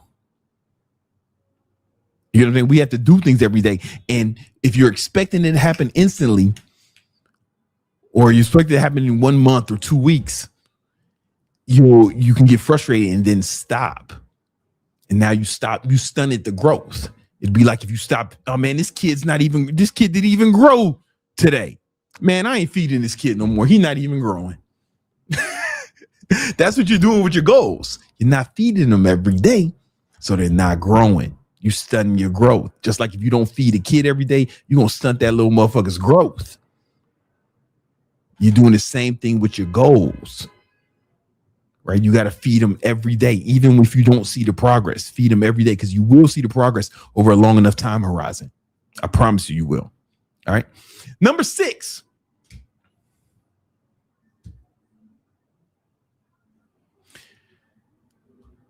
The people in your environment will influence you more than almost anything.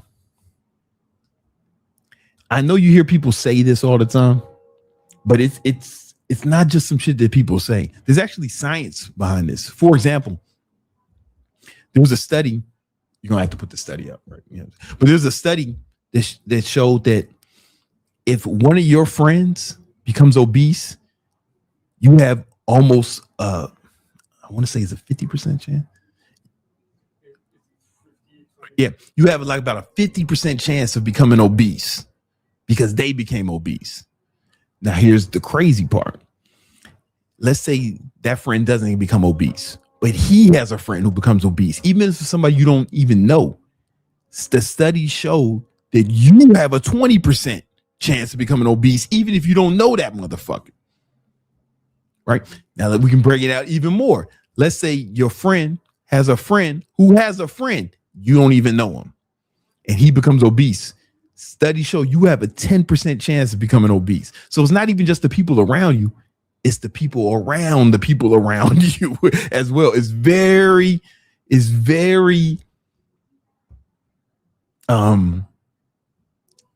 everything is contagious. Whether it's mood, energy, habits, it's all contagious. Studies show that if one of your friends get divorced, you have a higher likelihood of becoming divorced. Right? And the number one predictor of financial success is if your friends are rich. Number one predictor of financial success. So it's important that you do 2 things. One, you want to get around people who are doing the things you want to accomplish. You want to get around people who are accomplishing the things you want to accomplish. That may means you have to pay for access. You might have to join masterminds, clubs, groups, whatever you got to do to get in these circles. It's that important. Like, for example, when I first moved to New York, I moved to a neighborhood that I could barely afford to live in. It was this neighborhood in Queens called Forest Hills. And I had a small, tiny apartment there, but I knew it was a very affluent area. So instead of being in the hood, I got a small place in an affluent area. And there was mansions around there. Motherfuckers had Rolls Royces. And when I would be around that, I felt like, oh, it's possible. Then I started making friends from that neighborhood, and these people were doing bigger things. And I picked up some of their habits, and I got some of their knowledge, and it was super helpful. It was super helpful. Contrast to where I grew up on the south side of Chicago, the black ghetto, right? When my friends were fucking gangbangers, dope dealers. And when I was hanging out with them, we was running around getting arrested, getting in the fights and shit. And that didn't happen when I moved to a rich neighborhood. Right? Do whatever you got to do to get around people who are accomplishing what you want to accomplish. So you might have to join masterminds, you might have to join groups, join organizations, whatever you need to do to get in. And you got to start disassociating yourself with people who are not on the path you want to be down.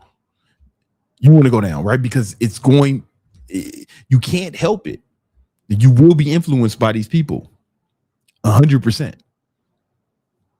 And you can either use that to your advantage by deliberately being around the people who are trying to who are on the same path as you, or you can go down the path that the fucking losers down. You're gonna ride with the winners, or you can ride with the winners, or you can lay with the losers, right? Birds of a feather flock together, right? But the thing is, there's not as many people who are trying to accomplish the things you want to accomplish. That's why you don't really see a flock of eagles. You know what I'm saying? But pigeons, man, they always around each other, eating out the trash and shit. Dirty ass scoundrels. You got to really control your environment, the people you're around. Number 7.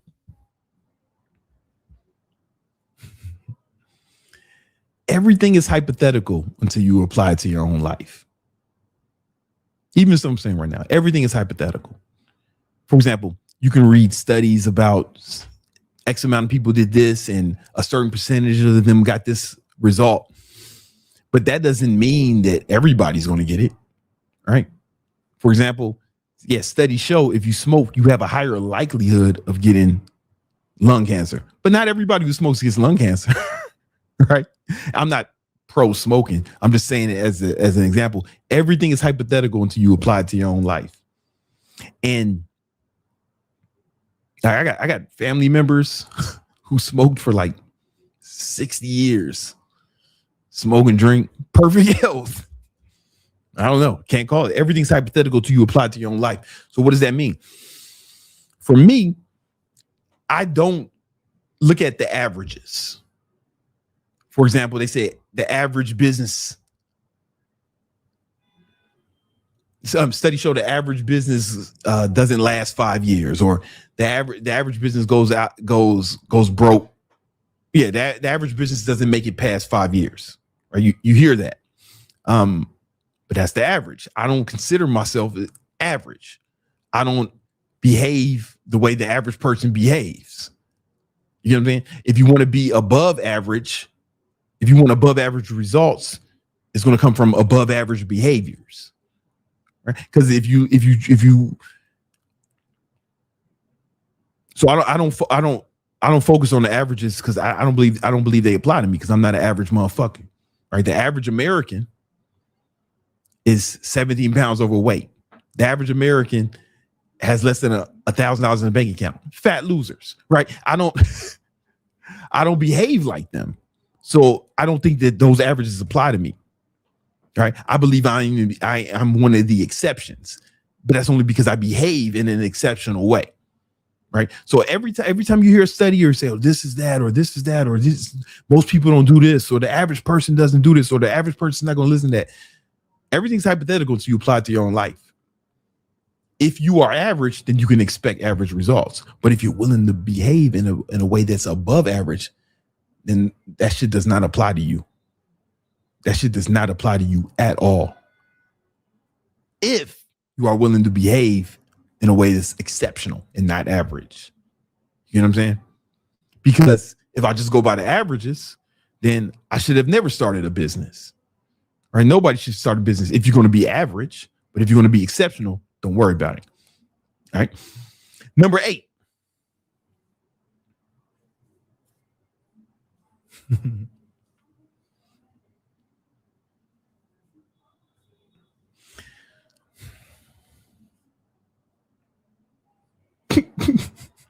Number 8, your life is your responsibility. So I never blame what happens to me on anything else. Right? I never blame the economy. I never blame other people. I never blame outside circumstances. I always focus on it was my fault.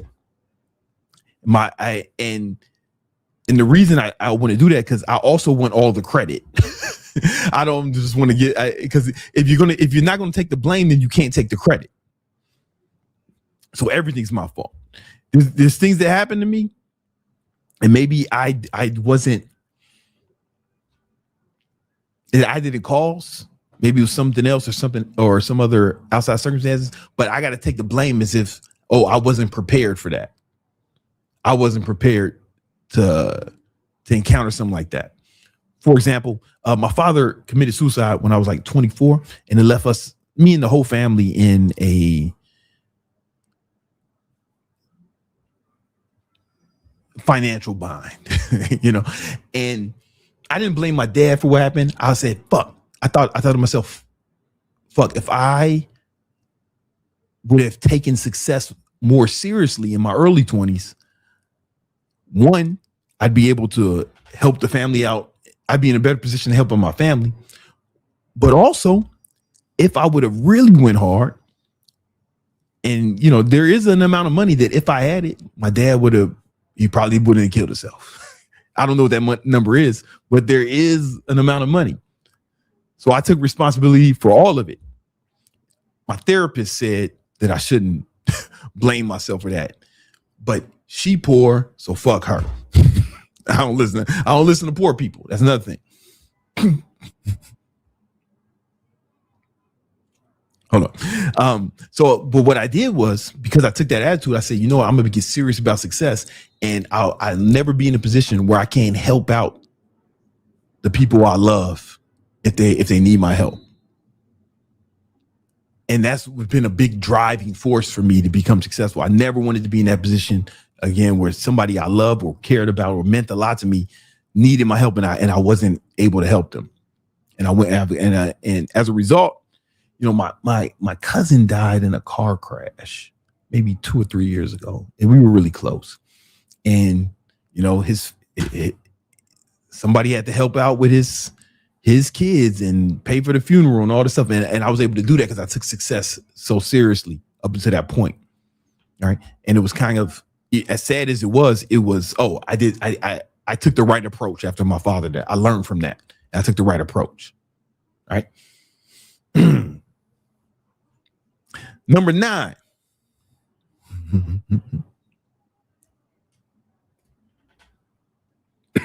Excuse me. Number 9. Don't waste time, because time is what life is made of. Bruce Lee said that. What you need, you got to plan every hour of every day in your calendar. If you do that, that's the only way I know to really bring the majority of your potential to the surface. Because if you're going to really rise to your potential, it's going to take time. And if you're not utilizing your time correctly, there's no way you can utilize the majority of your potential. So many of you are wasting so much time.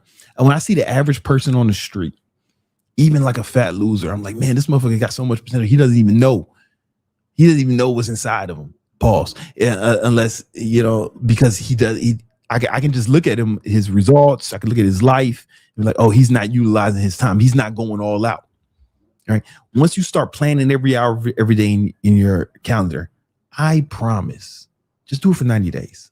I promise those will be the most productive 90 days of your life. If you've never done this before, you will accomplish more in those 90 days than most people accomplish in their whole life.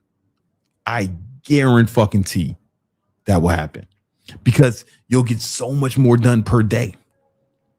You'll get so much more done per day. And you know what else will happen? Not only will you get more done, you'll get rid of almost all your bad habits on accident. Like when I started doing this, I accidentally stopped drinking and smoking weed. It wasn't like a goal. I haven't smoked weed or drank in 11 years. It wasn't a goal to stop. It just, I filled my calendar with things that I felt were productive to help me accomplish my goals, or things that will help me in my relationships, right? So like my calendar is filled with things that help me accomplish my goals, or time with friends and family. That's all I really want to do is make money, spend time with my friends and family. I don't really want to do anything else. And when I feel the time with that, there was like I didn't have to deliberately quit my bad habits, right? Because there was no time for them. You get what I'm saying? It was like, how do I put it? There was no time for Call of Duty weed smoking sessions because I wasn't going to put that in my calendar, you know? So and what else happened is the days seemed more fun and more fulfilling because I was going hard each day, accomplishing things, and I was on a schedule, and I feel like my life had more meaning. It was more fun. I started enjoying life more because, boom, there was a structure. If you're out here freestyling your days, man, there's no wonder you out here doing all the shit you want to stop doing. I'm doing you're indulging in all these bad habits because idle hands are the devil's workshop. And I look at, so when I have my calendar, I make sure there's no white space in there. Every hour is accounted for, right? Because white space, that's where the devil lives. The devil hides in that white space. And if you leave enough white space, man, next thing you know, you're gonna be getting high, smoking dope, fucking hookers. I know you.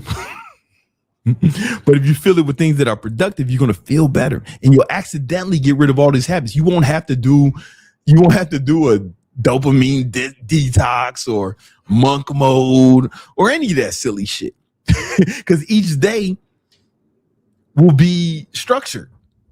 Right? The only reason you indulge in all these bad habits because you don't have enough structure. You know, but once you start structuring things, man, watch, your whole life's going to change. It's probably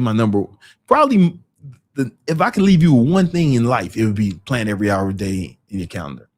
I can't think of a more important life hack. I have some videos on how to do it.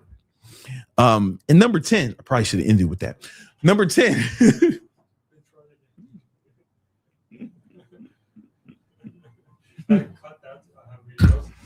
Yeah. Number 10. Don't be negative. And when I say don't be negative, I don't mean be positive. It's very different. I'm saying don't be negative. If you can't be positive, then just be neutral. Right? But never, I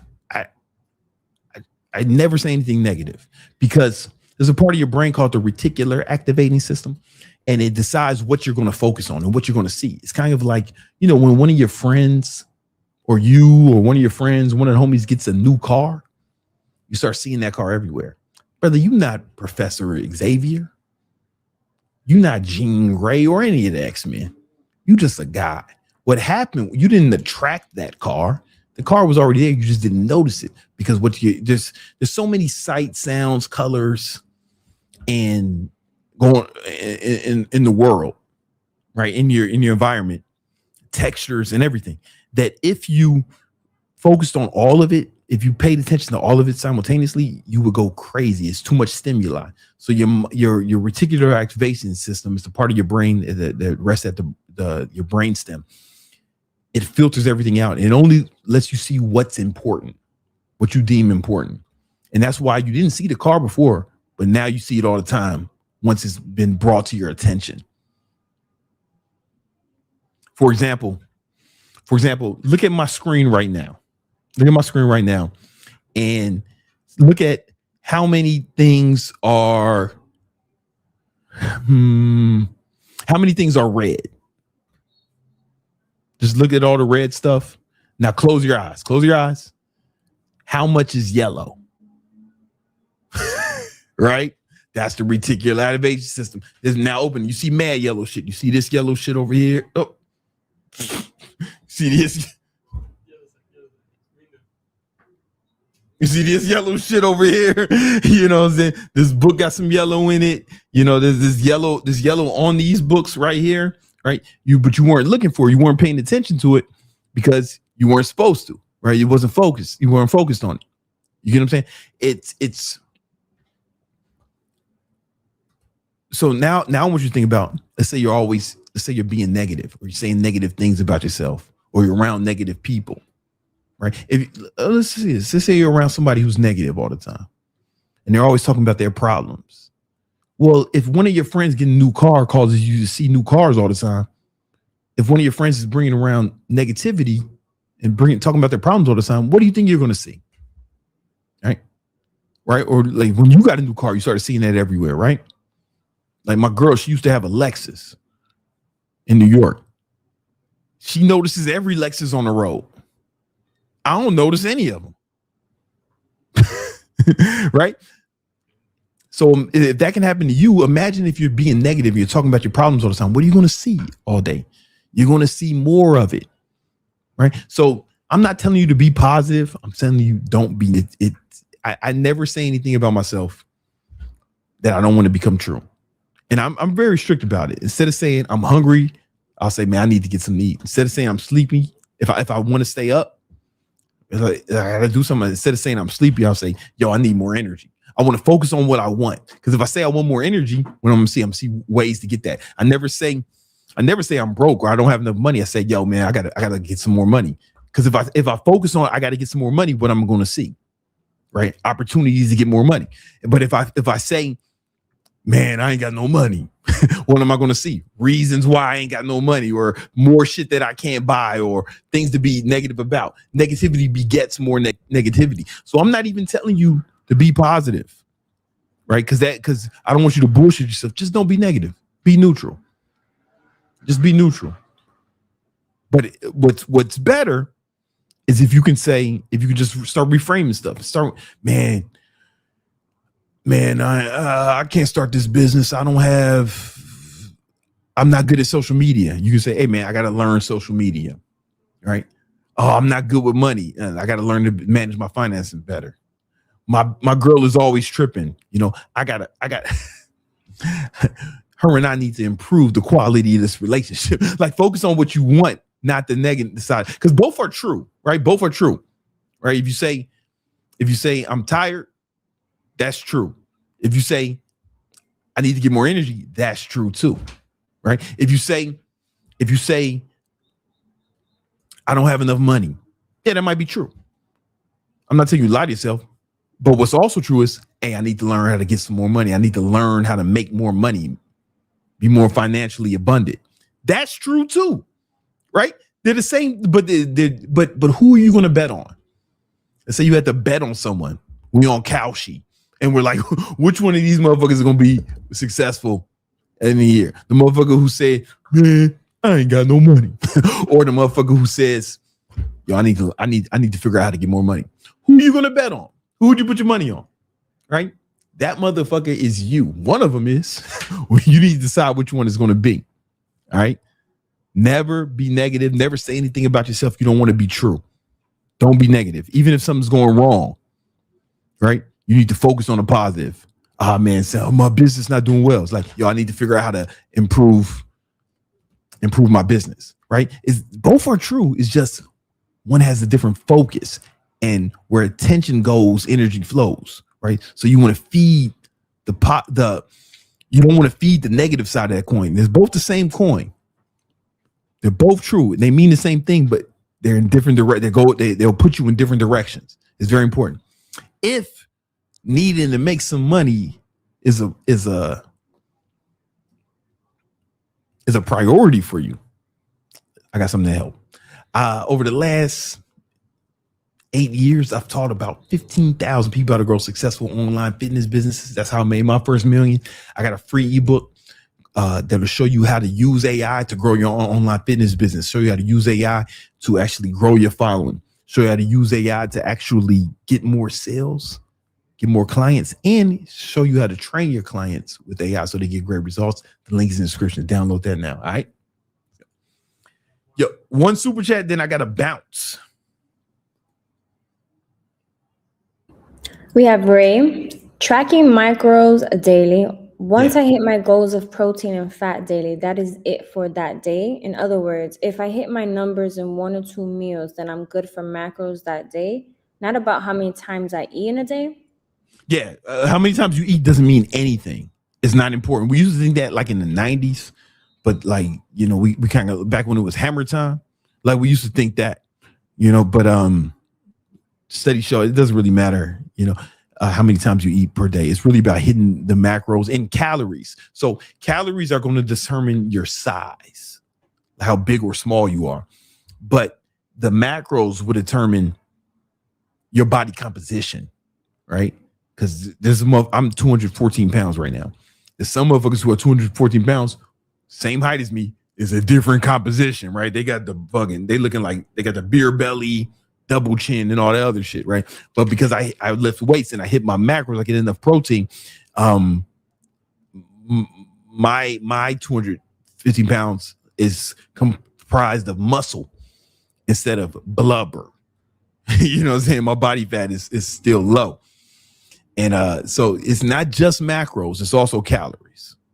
But calories are made of macros, right? So, all right.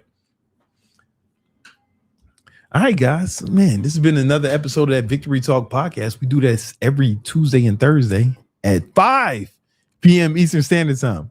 See you on Thursday.